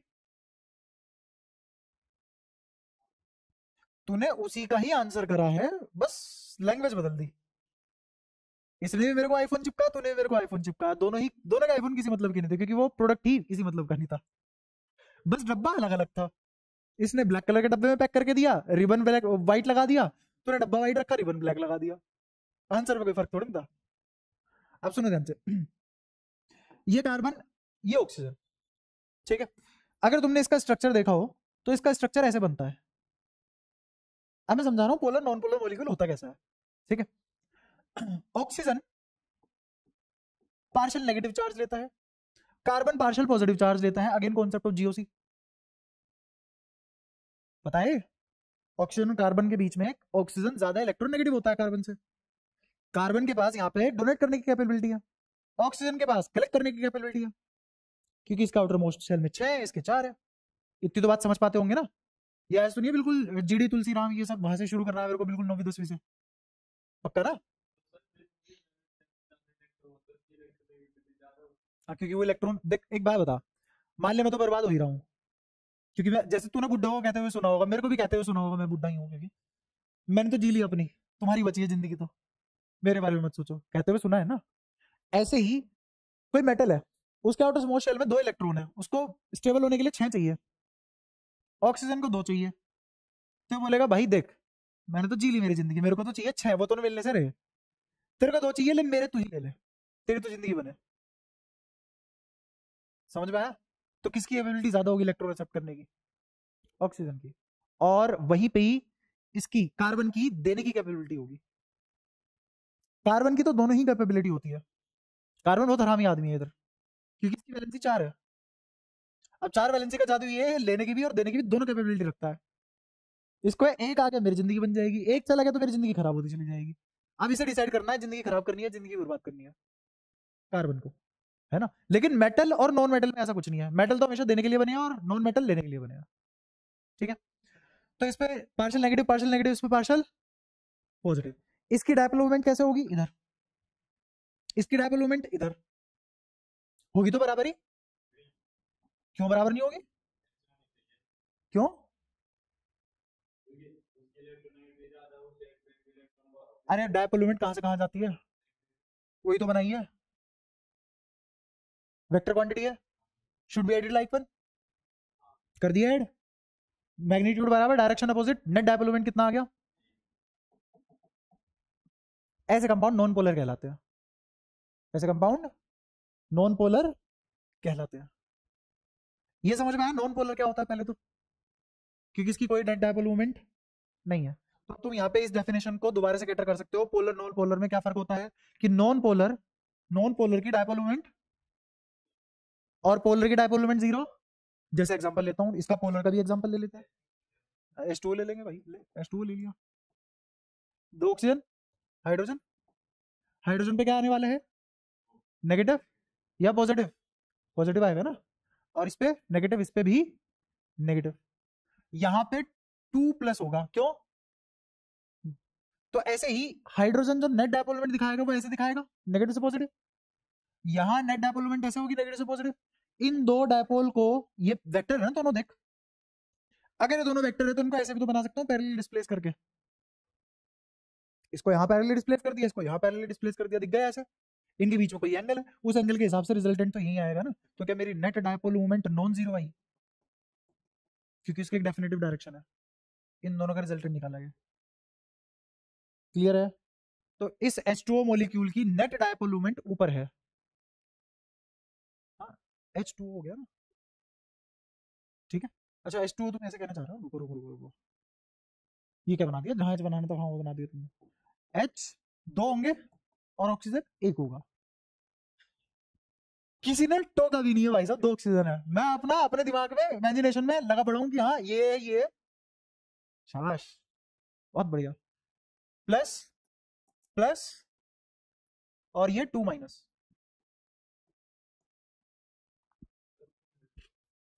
लग तो मुझे भी गलत सा रहा, बोला क्यों नहीं? क्या डायपोल मोमेंट ऐसे हो जाएगी, इन दोनों का रिजल्टेंट क्या यहाँ आएगा, तो क्या पी नेट नॉन जीरो हो जाएगा? ये H2 हो गया, ठीक है। तो H2O कैसा मॉलिक्यूल हो गया? पोलर। CO2 कैसा मॉलिक्यूल हो गया? Non polar. तुमने देखा होगा, तुम कभी भी पानी में फूंक मार के पानी में CO2 नहीं डाल सकते। क्यों नहीं डाल सकते? घुलती ही नहीं है। हाँ, फिर ये कोका कोला कैसे बनी? उसका उसके बारे में पढ़ेंगे, कोका कोला कैसे बनती है, कैसे करते हैं वो पढ़ेंगे ना, वो सारी चीजें पढ़ेंगे। उसी का नाम हेनरी लो है, हेनरी लो। पानी का कोका कोला बनाना ही हेनरी लो है, ठीक है। हाँ, कंप्रेस करते हैं, प्रेशर की डिपेंडेंसी देखते हैं, उसकी इक्वेशन मैथ्स वगैरह सब पढ़ेंगे, टेंशन मत लो। अभी तो तुम ये सीखो कि पोलर नॉन पोलर समझ में आया, इसीलिए CO2 कैसा कंपाउंड हुआ? Non polar. और वाटर कैसा हुआ? पोलर। इसीलिए दोनों आपस में सोल्यूबल बहुत कम है, to lesser extent, to lesser extent, ठीक है। वही पानी प्लस पानी, पानी प्लस HCl, जैसे एक और इक्वेशन देख लो, HCl, ये H प्लस, ये Cl माइनस, इसको पानी में मिला दिया, तो पानी में मिलने के बाद क्या हो जाता है? ये H एक्वस मिल जाता है मुझे, और Cl भी एक्वस सॉल्यूशन में मिल जाता है। एक्वस समझते हो? एक्वस बोले तो बताना एक बार, फटाफट बता दो। हाँ, मतलब वो एक, अब पानी नहीं बचा, पानी के जैसा मेरे पास दूसरा कंपाउंड बच गया जो दिखता पानी जैसा है, ठीक है।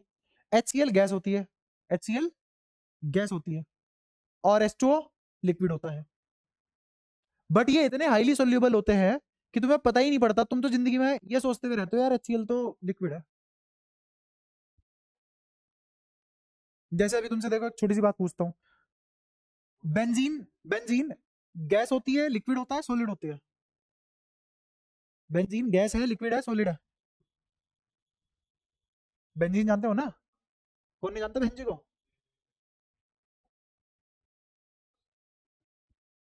बोलो। गैस। अब देख लो क्या कॉन्फिडेंस है तुम्हारा आंसर में, कितने लोग आंसर कर रहे हैं, है ना? तो इसीलिए थोड़ी थोड़ी बातें हमें पता रहे तो इंटरेस्ट बना रहता है। ये लिक्विड होता है। हाँ, बोलो तो। Benzene is liquid. ऐसे ही अगर तुम्हें कोई ना बताए, तुम तो जिंदगी भर HCl लिक्विड मानते रह जाओगे, पर HCl गैस होता है। तो एक्वा सॉल्यूशन नहीं है। मैं बताता हूँ। अरे कंप्रेस नहीं करना होता, कंप्रेस करना पड़ता सोल्यूबिलिटी कहाँ की रह जाती?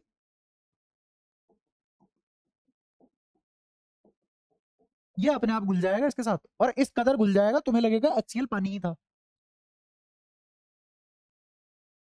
तो क्या है ये? Highly soluble. हाईली सोल्यूबल क्यों है हाईली सोल्यूशन? हाईली सोल्यूबल क्यों बना? क्योंकि HCl बहुत बढ़िया डायपोल मोमेंट देता है। तो कैसा हुआ? पोलर। पानी भी कैसा है? पोलर। और polar plus polar is highly soluble. और वो हाईली सोल्यूबल क्यों है? क्योंकि आयंस में ब्रेक हो जाता है। पानी के पास ऑक्सीजन है 2-, इसके पास H+, तो H+ 2- के साथ कितना बढ़िया हाथ नहीं मिलाएगा? वहीं पे मेरे पास हाइड्रोजन है, हाइड्रोजन में क्या है? प्लस। हाइड्रोजन में क्या है? प्लस। Cl के पास क्या है? तुम जिंदगी में पता नहीं कर सकते कौन सा H Cl के जाके चिपकेगा, कौन सा H O पे जाके चिपकेगा। क्या बढ़िया सोल्युबिलिटी बनी। क्या? इथेनॉल का स्ट्रक्चर बताओ एक बार। आता है स्ट्रक्चर इथेनॉल का? तो कैसे पढ़ोगे? जब तक स्ट्रक्चर नहीं पता नहीं पढ़ पाओगे। नहीं, मेरे को तो पता है। हाँ। हाँ, हाँ, ऐसे पता लगा सकते हो तुम। यही तो कहना चाह रहा हूँ। हाँ, होता तो वो पोलर ही है। स्ट्रक्चर भी बढ़िया होता है, बताऊंगा, ये सब ऑर्गेनिक में पढ़ेंगे। इथेनॉल, और तुझे तो बता भी रखा है मैंने। इथेनॉल में क्या होता है? Ethane, alcohol. आगे सारी बातें याद है। दुनिया में है इथेनॉल से आसान कुछ? फिर। और क्यों बना ये पोलर, क्यों बना? क्या है इसके पास? OH plus minus functional group. Property किसकी? एल्कोहल जैसी। और एल्कोहल तो सोल्यूबल होते ही है पानी में। बेस्ट एग्जांपल एक और लो। तुमने तो अभी HCl और क्या मिलाया? पानी मिलाया ना, HCl। HCl प्लस H2O, बढ़िया सोल्यूबिलिटी मिलेगी। क्लियर? ऐसे ही अगर मैं कोई भी एल्कोहल और वाटर मिला दूं, फिर से बढ़िया सोल्यूबिलिटी मिलेगी तुम्हें।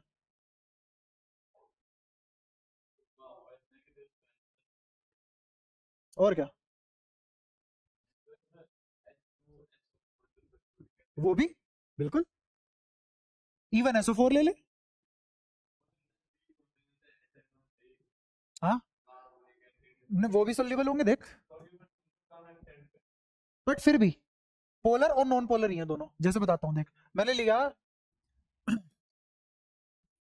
एक और एग्जांपल ले लेता हूँ जो ज्यादा बढ़िया है। 2NH3 लिया मैंने, पानी में मिलाया, तो पानी में मिलते ही क्या फॉर्म हो जाएगा?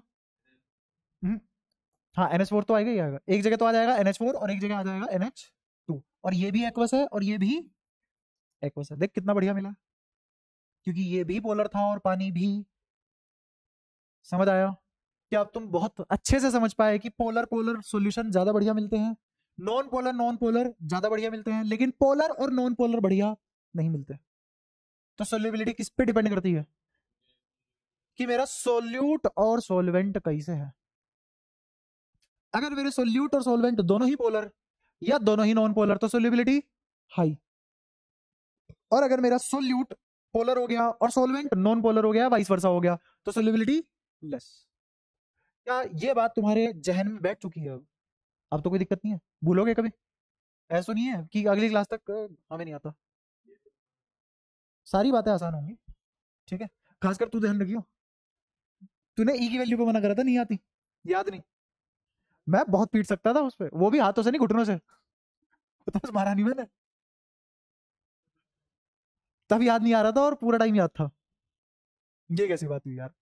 ये तो वही वाली बात होगी, घर वालों को बता रहा है देखो मैं डॉक्टर तो बन जाता, तैयारी भी पूरी थी, बस पेपर में बैठती भूल गया सब। वो तेरे को बुला देंगे तो उनके याद है कि बेटा आज के दिन हम ये भूल जाते, तू हमारा है, इधर आ एक बार। ये सारी चीजें एक बहाना ही बन जाती है। जब थोड़े समझदार हो जाओगे ना, तुम्हें खुद फील होगी कि यार ये तो बहाना है, हम खुद का पागल बना रहे हैं। तो चीजें याद करो, मेहनत करो, तुझे पता होना चाहिए कौन सी चीज तुझे याद हो चुकी है, कौन सी चीज तुझे याद नहीं हुई। तो ये पहला फैक्टर हमने पढ़ लिया। पहला क्या पढ़ा सोल्युबिलिटी का, कि पोलर नॉन पोलर के हिसाब से उसके ऊपर डिपेंड करता है। दूसरा टेम्परेचर, टेम्परेचर बढ़ा भी सकते हैं घटा भी सकते हैं। अब टेम्परेचर पे क्या डिपेंडेंसी है वो भी बता दो। टेम्परेचर बढ़ने से सैचुरेशन बढ़ जाता है, क्यों? पहले तो ये बताओ कि टेम्परेचर बढ़ाने से सोल्युबिलिटी पे क्या फर्क पड़ेगा? सोल्युबिलिटी बढ़ जाएगी टेम्परेचर बढ़ाने से, ठीक है। क्यों ये भी बता दो, जल्दी बताओ थोड़ा, बताओ इन्हें। हाँ, टेम्परेचर बढ़ाने से काइनेटिक एनर्जी बढ़ गई, बिल्कुल सही है, बढ़ गई। अब और ज्यादा मूव करेंगे, स्पेस बढ़ जाएगा, इसकी वजह से सोल्युबिलिटी बढ़ जाएगी, ठीक है। हम्म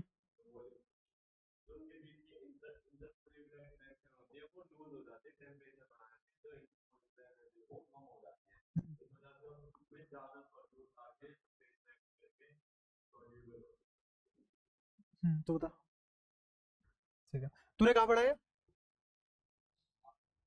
मैंने तो पढ़ा ही नहीं। अरे अब ये लिखा है मैंने, बस मेरा नाम क्यों लगा रहा है? ऐसी लालचन लगा देगा। कहाँ से पढ़ा है ये तो बता, कौन सी किताब, वही तो पूछ रहा हूँ। लाल किताब नंदगिरी फ्लाईओवर के नीचे से ली थी क्या? ये कोई ट्रेन में बेच रहा था यूं कर करके, मुंह पे मारेगा मेरे भाई, इससे बढ़िया 5 रुपए की दे दे। कौन सी किताब पे पढ़ा है? हाँ, तूने कहाँ पढ़ा है ये सब? गलत बताया है, गलत पढ़ा है। अब समझो। तुम तो दुनिया खत्म कर दोगे ऐसे पढ़ पढ़ के। तो इसकी मैडम भी लाल थी क्या? मतलब हर लाल चीज गलत होती है? कल को मैं लाल रंग की शर्ट पहन के मैं भी गलत पढ़ा दूंगा क्या? ये क्या बात होती, लाल है तो गलत है ना? हरा है तो वो कंट्री है, ऐसे कोई कॉन्सेप्ट थोड़ा ना होते हैं ये, फालतू की बात है सब। हरा कलर मतलब ये होता है कि उसकी फ्रीक्वेंसी कितनी है या वेवलेंथ कितनी है। उसकी वेवलेंथ है 370 टू 75 नैनोमीटर, बस इतना मतलब है हरे रंग का, और कोई मतलब नहीं होता इसका। ये सारे फालतू मतलब हमने बनाए हुए हैं, वो पता कर लियो भाई। अब सीखो टेम्परेचर का हिसाब सीखो। टेम्परेचर कभी भी अगर तुम किसी भी चीज का बढ़ाओगे तो समझना एक चीज, जैसे एक रिएक्शन लेते हैं, रिएक्शन लिया मैंने कोई भी एक्स गैस ली, एक्स गैस में मैंने H2O मिलाया, बल्कि मैंने गलत बोला, मुझे बोलना चाहिए H2O में एक एक्स गैस मिलाई, तो सोलवेंट कौन है? H2O। सोल्यूट कौन है? गैस। तो तुम्हें बाय प्रोडक्ट क्या मिलता है? तुम्हें बाय प्रोडक्ट मिलता है गैस प्लस हीट, और ऐसी रिएक्शन को बोला जाता है एक्सोथर्मिक। एक्सोथर्मिक रिएक्शन कौन सी रिएक्शन होती है जिसमें मुझे हीट मिलती है? हीट फ्री फोकट में नहीं मिल सकती, हीट एक एनर्जी है, हीट एक एनर्जी है। तो तुम्हें एनर्जी मिली है किससे?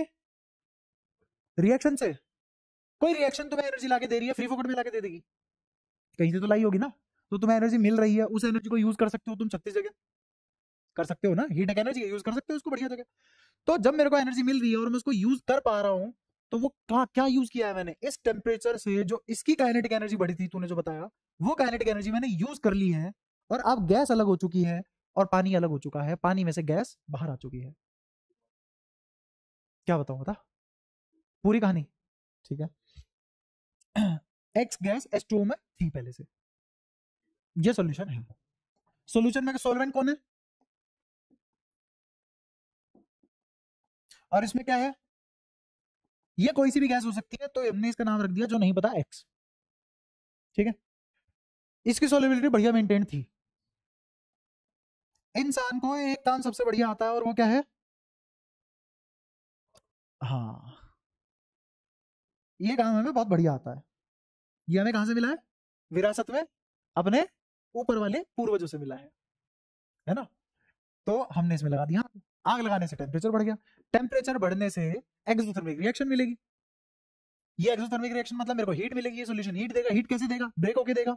ब्रेक क्यों होगा? क्योंकि इसमें इन एक्स गैस के पास काइनेटिक एनर्जी ज्यादा होगी, इनके पास काइनेटिक एनर्जी ज्यादा होगी। अच्छा चलो एक और बात बोलता हूँ, अगर तुम्हें 11वीं हल्की फुल्की सी भी आती है तो तुमने जिंदगी में एक नाम सुना होगा, ली शाटेलियर प्रिंसिपल। सुना है? क्या कहता है वो?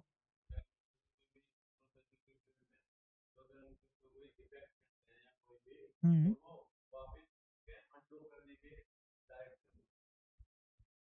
अगर मैं इस रिएक्शन को चलते हुए, ये अपने आप हुई है ना, एक्सोथर्मिक रिएक्शन अपने आप ही होती है क्योंकि एनर्जी दे रही है मुझे। तो अगर ये मुझे एनर्जी दे रही है और मुझे इसको एनर्जी देके करवाना पड़ता, पॉइंट ही क्या था? सही है, ये खुद होती है, ये खुद हो रही थी। तुमने कहा चलो एक काम करते हैं और एनर्जी लेते हैं, तो इसको हीट दे देते हैं। अब ये रिएक्शन वापस अंडू हो जाएगी। ये कब हुआ? ये वाला एरो कब लगा? जब तुमने टेम्परेचर बढ़ाया, तब ये वाला एरो लगा। हम्म।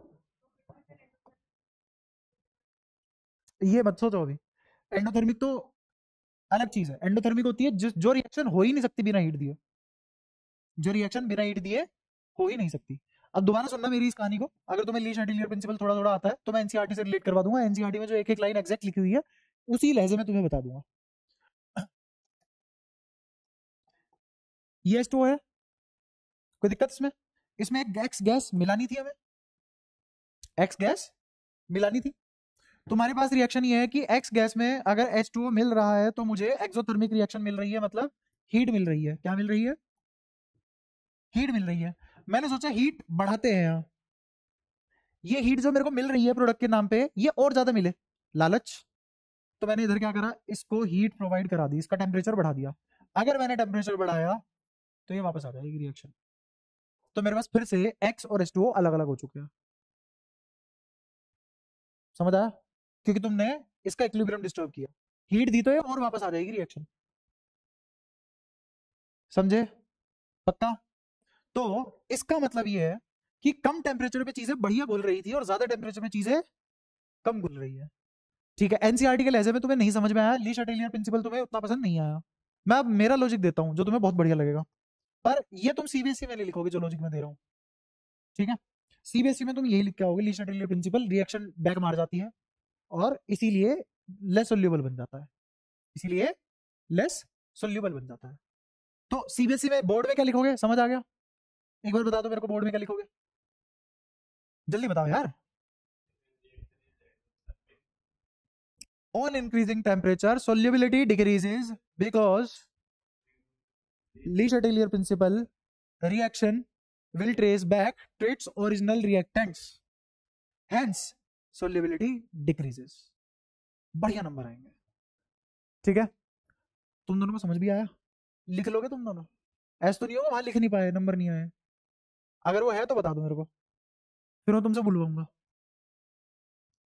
दोनों दोनों जगह फंस रहे हो तुम। नहीं आया तो बोल के बताओ मेरे को, अभी याद करवा के भेजता हूँ। और अगर वहां पे आ गया तो फिर नंबर कम आया तो सबसे पहले मैं मारूंगा तुम्हें। ठीक है? और ऐसा तू ये सोच रहा हो कि मैं तो भाग जाऊंगा, मार लेना। घर पता है इसका? दोनों चलेंगे मान, ठीक है? हाँ। हाँ,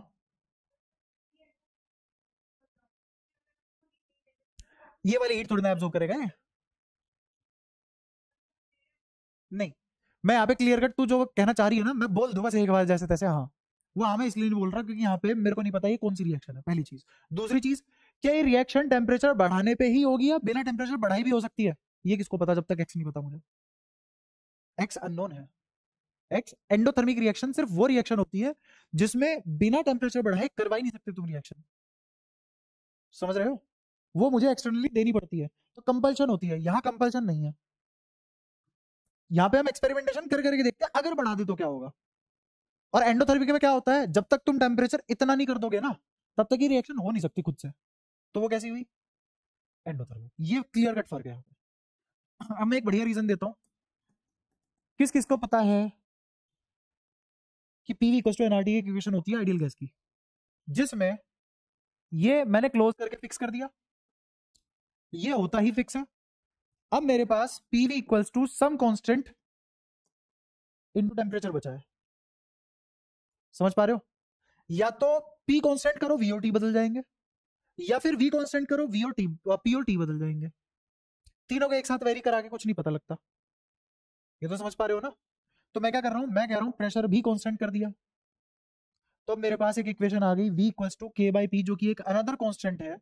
तो v is constant into t, तो इसका मतलब v is directly proportional to t, मतलब टेम्परेचर बढ़ेगा तो v बढ़ेगा।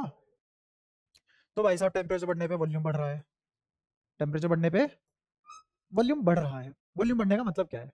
मेरे पानी में x गैस थी, मेरे पानी में x गैस थी, पानी का थोड़ा ना वॉल्यूम बढ़ता है। इसमें जब टेम्परेचर बढ़ा तो ये जो एक्स गैस के मॉलिक्यूल थे इनको एनर्जी मिली, इन्होंने कहा भाई साहब अगर तुम हमें एनर्जी दोगे तो हम एक्सपेंड करेंगे। क्यों? टेम्परेचर बढ़ाया तो वॉल्यूम ज्यादा लगेगा। वॉल्यूम कभी गैस का नहीं होता, वॉल्यूम किसका होता है? स्पेस का। तो इसे जहां जहां जितना स्पेस मिलेगा दुनिया में ऑक्यूपाई करेगी कौन? गैस। पानी में तो नहीं कर सकती, तो क्या है, बुलबुले बना बना के बाहर निकलेगी, बुलबुले बना बना के बाहर निकलेगी। तो इसमें से सारी गैस बाहर निकल गई, सारी गैस बाहर निकल गई। कौन सा मिक्सचर है? कैसा मिक्सचर है? तो गैस ही बाहर आ गई। तो टेम्परेचर बढ़ाने से क्या हुआ? सोल्युबिलिटी घटी की बढ़ी? उल्टा साला सैचुरेट हो गया सॉल्यूशन। आया समझ? और मैंने एक रीजन नहीं दिया, मैंने दो रीजन दिए अपनी बात को सपोर्ट करने के लिए। ठीक है? तो ये जो लाल मैडम लाल किताब, ये दोनों गलत है। ठीक है? तो टेम्परेचर बढ़ाने से सोल्युबिलिटी घटती है, तो सोल्युबिलिटी डिक्रीजेस। इनके पास काइनेटिक एनर्जी है, भागेंगे, भागने के लिए इन्हें जगह चाहिए, जगह पानी के अंदर है नहीं, पानी से बाहर आना पड़ेगा। पानी से बाहर आते ही सैचुरेट हो गए, सोल्युबिलिटी डिक्रीज हो गई। तो टेम्परेचर बढ़ाने से सोल्युबिलिटी डिक्रीज होती है। अब एक बहुत ही बढ़िया सवाल है, वो सवाल ये है कि ठंडे पानी और गर्म पानी में मछली कौन से वाले पानी में ज्यादा कंफर्टेबल फील करेगी? क्योंकि उसे ठंडे पानी में नहाना पसंद है। तो हाँ, उसमें ऑक्सीजन रिच पानी होता है ठंडा पानी, अगर तुमने उसको गर्म करा तो उसमें से ऑक्सीजन कंटेंट कम हो जाएगा। नहीं, वो तो खैर अपना पर्सनल सेटिस्फेक्शन की बात हो गई है, यहाँ सेटिस्फेक्शन नहीं सर्वाइवल की बात हो रही है। तो वो अगेन सेटिस्फेक्शन की बात है कि हमें चाहिए कोई ऐसे गले में टॉयलेट क्लीनर फेर दे हमारे। अरे जो भी हो, पर वो सेटिस्फेक्शन है, वो अपना पर्सनल टेस्ट है, उससे तुम्हें जिंदगी मौत का कोई सवाल नहीं है। बट पानी गर्म करने में जिंदगी मौत का सवाल है। अगर तुमने पानी गर्म किया तो ऑक्सीजन कंटेंट कम हो जाएगा, मछली का दम घुट जाएगा, मर सकती है। इसीलिए एक्वेटिक लाइफ के लिए, जितनी भी पूरी एक्वेटिक लाइफ है उनके लिए ठंडा पानी ज्यादा बेटर है। ठंडा पानी, रीजन क्या है? क्योंकि उसकी सोल्युबिलिटी ज्यादा है। अब तुमसे अगर किसी ने सवाल पूछ लिया कि मछली को ठंडा पानी चाहिए सर्वाइव करने के लिए, रीजन क्या है, तो इसका मतलब ये नहीं है कि उसे ठंडे पानी पसंद है। उसकी पसंद नापसंद की भाड़ में, उसमें ऑक्सीजन कंटेंट कम हो जाता है, सोल्युबिलिटी कम हो जाती है, किसकी? गैस की, H2 में। तो जब गैस की सोल्युबिलिटी कम हो जाएगी, उनके पास काइनेटिक एनर्जी ज्यादा आएगी, उनको वॉल्यूम फैलाना पड़ेगा, तो वो पानी से बाहर निकल जाएगी बुलबुले बना के। तो मछली लेगी क्या? बुलबुले। इस तो ऑक्सीजन चाहिए थी ना। तो उसके गिल ऐसे तालियां मारते रहेंगे, ताली मारती मारती मर जाएगी बेचारी मछली, वो भी गर्दन से। काहे की रानी, गर्दन से ताली मारती मारती मर गई बेचारी। तो इसीलिए ठंडा पानी एक्वेटिक लाइफ को सपोर्ट करता है, गर्म पानी नहीं करता। और बढ़िया लेवल पे रिलेट करो इसको, ग्लोबल वार्मिंग। ग्लोबल वार्मिंग में भी क्या है, हमारे एटमॉस्फेयर में जो ऑक्सीजन कंटेंट है वो तो उड़ जाएगा, उसको ज्यादा जगह चाहिए। अर्थ पे एटमॉस्फेयर की कमी थोड़ी ना है, फैल जाएगा। तो हमारे सरफेस लेवल पे ऑक्सीजन कहाँ बची उतनी लेने के लिए? इसीलिए गर्मी इतनी कंफर्टेबल नहीं होती। रेगिस्तान में जब तुम जाते हो तो तुम्हें झांझ आने लग जाती है। झांझ मतलब जहांज, जहांज, जहांज। मेरे को लगा तुम ठीक है थोड़े गंवार हो, नहीं हो तुम गंवार, मैं हूं, पर मैं बता सकता हूं तुम्हें। जांच मतलब होता है कि जब तुम्हारे अंदर, तुम्हारे ब्लड में ऑक्सीजन की कमी हो जाती है, तुम्हें बेहोशी आने लग जाती है, चक्कर आने लग जाते हैं, बेहोशी आने लग जाती है, क्योंकि तुम्हारे ऑक्सीजन में, ब्लड में ऑक्सीजन कंटेंट कम हो चुका। तो तुम्हारे जैसे पहाड़ों में जब बहुत ऊपर जाते हैं तो एब्नोक्सिया हो जाता है, सुना हो तुमने? मतलब सांस कम आती है, प्रेशर वेरिएशन आ जाता है, दिमाग उतना काम नहीं करता। किसकी वजह से? ऑक्सीजन की कमी की वजह से, क्योंकि ज्यादा ऑल्टीट्यूड पे ऑक्सीजन की कमी हो जाती है। ऐसे ही तुम जब किसी भी रेगिस्तान लू भरे इलाके में जाओगे, वहां पे टेम्परेचर ज्यादा होने की वजह से तुम्हारे सरफेस लेवल पे ऑक्सीजन कंटेंट कम हो जाता है, टेम्परेचर बढ़ने की वजह से तुम बेहोश हो जाते हो चलते चलते, तुम्हें पता भी नहीं रहता। वो होता है असली जोन आउट होना। बड़े रेगिस्तान में और वादियों में नहा रहे हो मनी मन। तो क्या ग्लोबल वार्मिंग की वजह से हमारे सांस लेने की प्रक्रिया पे फर्क पड़ेगा? तो हमारे जीवन पे फर्क पड़ेगा। तो जीवन गलत दिशा में क्या? अरे पूरे शरीर पे फर्क पड़ेगा। सबसे पहले तो बुद्धि पे पड़ेगा। अब खुद सोच, इंसान को भरपूर ऑक्सीजन मिल रही है तब जाके उसकी बुद्धि नहीं चल रही, बिना ऑक्सीजन के कैसे चलेगी? है ना? अभी तुझे ऐसे बतेरे एग्जांपल मिल जाएंगे। दिल्ली में तू 1 किलोमीटर घूम ले, 1 किलोमीटर में तू 2 दारूबाज ऐसे मिल जाएंगे जो पड़े होंगे रोड पे। हाँ, कुछ रोड पे पड़े होंगे जिनके पास पैसे अपने बेड पे पड़े होंगे। पड़े तो होंगे ना कोई कहीं। ये तो अकल है आदमी की। एक एडल्ट एज में जाके उसको यही नहीं पता क्या चीज खानी है क्या चीज नहीं खानी, है ना? तो जब इस अकल पे हैं हम ऑलरेडी ऑक्सीजन होने के बाद भी, तो बिना ऑक्सीजन के क्या हाल होगा हमारा? तो बुद्धि बिल्कुल काम नहीं करेगी। क्या ज्यादा होगी तो ऑक्सीजन के चांटे लग जाएंगे। तुम जाते हो ना कभी मसूरी वसूरी साइड जाओ, या फिर कहाँ बहुत घने जंगल है उसमें जाओ, तो तुम्हें ऐसा लगता है किसी ने कान पे चांटा मार दिया हो, या फिर कान सुनने से पड़ जाते हैं।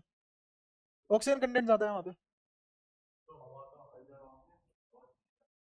ऑक्सीजन कंटेंट ज्यादा होने का मतलब एक ही टाइप के मॉलिक्यूल ज्यादा हो गए। जब एक ही टाइप के मॉलिक्यूल ज्यादा हो जाते हैं तो उन मॉलिक्यूल का एक कलेक्टिव क्लाउड बन जाता है, मैटर की तरह बिहेव करने लग जाता है, तो तुम्हें उसका इफेक्ट फील होता है। अभी तो नेट डायपोल मोमेंट 0 है। जैसे आइडियल गैस में मैंने तुम्हें पढ़ाया था कि इस पर्टिकुलर क्रॉस सेक्शन से अभी भी कितने स्पीड से मॉलिक्यूल पास हो रहे हैं? 10⁻5 मीटर पर सेकंड से, हर डायरेक्शन से। तो जब हर डायरेक्शन से क्रॉस कर रहा है मॉलिक्यूल 10⁻5 मीटर पर सेकंड से, तो वेक्टर तो सारे कैंसिल हो गए ना, तो नेट इफेक्ट क्या है? 0। इसका मतलब ये थोड़ा ना हवा नहीं चल रही है, पंखे इसे सब बंद कर दूं तो इस रूम में तुम्हें कोई हवा लगेगी नहीं। इसका मतलब क्या है? मॉलिक्यूल चुप बैठा है? नहीं, मॉलिक्यूल अभी भी 10⁻5 मीटर पर सेकंड से दौड़ रहा है। तुम्हें फील नहीं हो रहा, क्यों? क्योंकि एक पर्टिकुलर क्रॉस सेक्शन एरिया खींचोगे इमेजिनरी, तो उससे इधर जाने वाले और इधर आने वाले मॉलिक्यूल बराबर होंगे। तो ये वाले वेलोसिटी वेक्टर, ये वाले velocity vector, net velocity vector 0, इसलिए तुम्हें फील नहीं होता। ठीक है, फिर ये बहुत फालतू बात हो गई हमारी। तो हमें ये पता लग चुका है टेम्परेचर बढ़ाने से सोल्युबिलिटी घटती है। तो क्या मैं यहाँ पे लिख सकता हूँ टेम्परेचर बढ़ाने से सोल्युबिलिटी डिक्रीजेस? के भली बात तुम्हें समझ में आ चुका है। अब ऐसे ही एक हेनरी लॉ होता है जिसमें हम पढ़ते हैं प्रेशर के ऊपर क्या कैसे डिपेंड करती है चीजें। तो अगर प्रेशर बढ़ाऊंगा तो सोल्युबिलिटी पे क्या फर्क पड़ेगा, ये बताया हमें हेनरी ने। अब ये बता सकता था कैसे? ये कंसंट्रेशन के हिसाब से बता सकता था। अगर मान लो मैं सोल्यूट की कंसंट्रेशन सोलवेंट में अच्छी खासी ढूंढ पा रहा हूं, तो इसका मतलब सोल्युबिलिटी बढ़ी होगी। ऐसा तो नहीं है तुम्हें सुनना बंद हो गया, आवाज आ रही है बस वर्ड नहीं आ रहे? ऐसा तो नहीं है? समझ पा रहे हो ना? वो तुम्हें मास भी बता सकता था कि वजन इतना बढ़ के आ चुका है तो भी सोल्युबिलिटी बढ़ के आती, बट उसने ये सब नहीं चुना। उसे करनी थी जिंदगी खराब बालकों की, तो उसने कहा आओ हम देखेंगे मोल फ्रैक्शन से चीजें। तो हेनरी ने मोल फ्रैक्शन के हिसाब से सोल्युबिलिटी बताई। अब मैं जो तुम्हें पढ़ाने वाला हूं उसमें मेरी गलती नहीं है, किसकी गलती है? चाचा हेनरी की। वो मास और कंसंट्रेशन से चीजें बता सकता था बट उसने नहीं बताई। उसने किसको देख के बताई? आओ मोल फ्रैक्शन पे आओ। हाँ, तो मोल फ्रैक्शन से कैसे? मोल फ्रैक्शन अगर तुम्हें बताओ, एक्स फैक्टर होता है एक, वो क्या बोलता है कि मान लो मेरे पास 3 गैस है ए बी सी। 3 गैस है, एक ए है, एक का नाम है बी, एक का नाम है सी। तो एक्स ए, ये क्या है? Mole fraction of A, mole fraction of A. ये होगा मेरे पास ए के नंबर ऑफ मोल्स कितने हैं और टोटल मोल्स कितने हैं। इसे क्या बोलते हैं? Mole fraction. क्या मोल फ्रैक्शन समझा पाया? ये मोल फ्रैक्शन किसका था? ए का। बी का मोल फ्रैक्शन क्या होगा? सी का मोल फ्रैक्शन, सभी का मोल फ्रैक्शन, सबको ऐड कर दो, तो ऊपर भी एबीसी नीचे भी एबीसी, कट के 1, और टोटल अपॉन टोटल 1 ही आना था। आया भी? क्या वेरीफाई हो गया? पक्का? 11वीं में यही सीखते हो तुम, 1 महीना पीट पीट के रो पीट के। तो ये था मोल फ्रैक्शन। अगर तुम्हें मोल फ्रैक्शन समझ में आ गया तो हेनरी ने कहा मेरा प्रेशर मोल फ्रैक्शन के डायरेक्टली प्रोपोर्शनल होता है। मेरा प्रेशर मोल फ्रैक्शन के डायरेक्टली प्रोपोर्शनल होता है। और मोल फ्रैक्शन किस किस का होगा यहाँ पे? गैस और लिक्विड का। तो गैस का मोल फ्रैक्शन, गैस का मोल फ्रैक्शन किसके बराबर होगा? गैस का मोल फ्रैक्शन होगा number of moles of gas number of moles of gas plus number of moles of liquid. ये मैंने किसकी वैल्यू रखी है? मोल फ्रैक्शन ऑफ गैस की। तो मैं यहां से अब ये हटा के ये बोल सकता हूं कि मेरा प्रेशर डायरेक्टली प्रोपोर्शनल है मोल फ्रैक्शन ऑफ गैस के। ऑब्वियसली जितना ज्यादा वैल्यू मेरे को ये मिलेगा, इसका मतलब number of moles of gas उतने ज्यादा मिले होंगे किसमें? सॉल्यूशन में।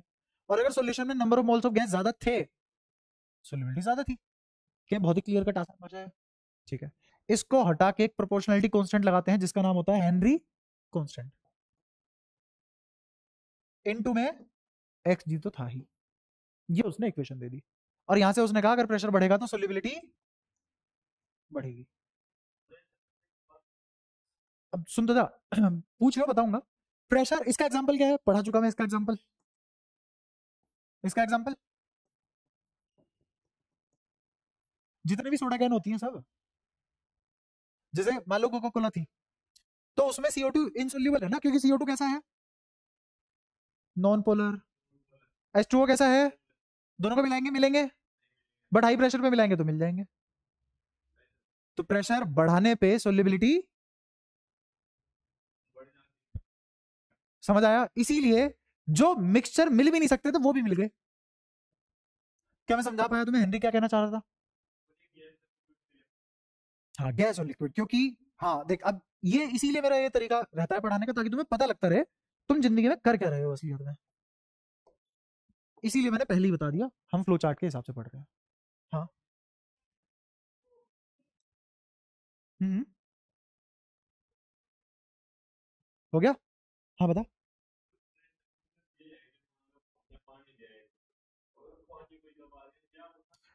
रुक जा रुक जा, लिक्विड इनकम्प्रेसिबल होता है ना, पढ़ा है? दबा ले जा। ये कैसी बात थी? हाँ, गैस को ही तो कर सकता है कंप्रेस। गैस पानी में मिक्स होगी, गैस पानी में मिक्स होगी। हम्म हम्म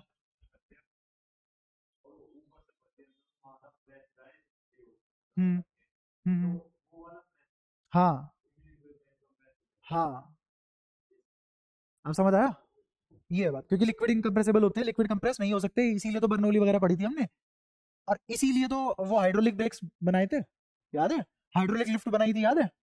इधर से अगर 10 न्यूटन का फोर्स लगाऊंगा, उधर से गाड़ी उठ जाएगी। कैसे उठ रही है वो? पास्कल लॉ ने यही तो बताया, लिक्विड इनकम्प्रेसिबल है, कंप्रेस नहीं कर सकता, फायदा उठाओ अगले का। और तुमने आज लिक्विड कंप्रेस कर मारा। लॉ, केमिस्ट्री का है एक्सेप्शन, तो हम लिक्विड को भी कंप्रेस कर पा रहे हैं, मान लो एक्सेप्शन। ऐसा नहीं होता। तो लिक्विड इनकम्प्रेसिबल है, कंप्रेस कौन होता है? गैस। तो गैस को हमने कंप्रेस्ड फॉर्म में प्रेशर के थ्रू पानी के अंदर डाल दिया, क्योंकि प्रेशर बढ़ा हुआ था, तो वो अब सोल्यूबल हो गई पानी में, तो हेंस सोल्युबिलिटी बढ़ गई। यहां तक बताओ कोई दिक्कत आई हो तुम्हें? क्या सारी बातें क्लियर है? पक्का? मुश्किल लग रहा है कुछ? तो बस ऐसे कर करके हम सारी चीजें पढ़ लेंगे।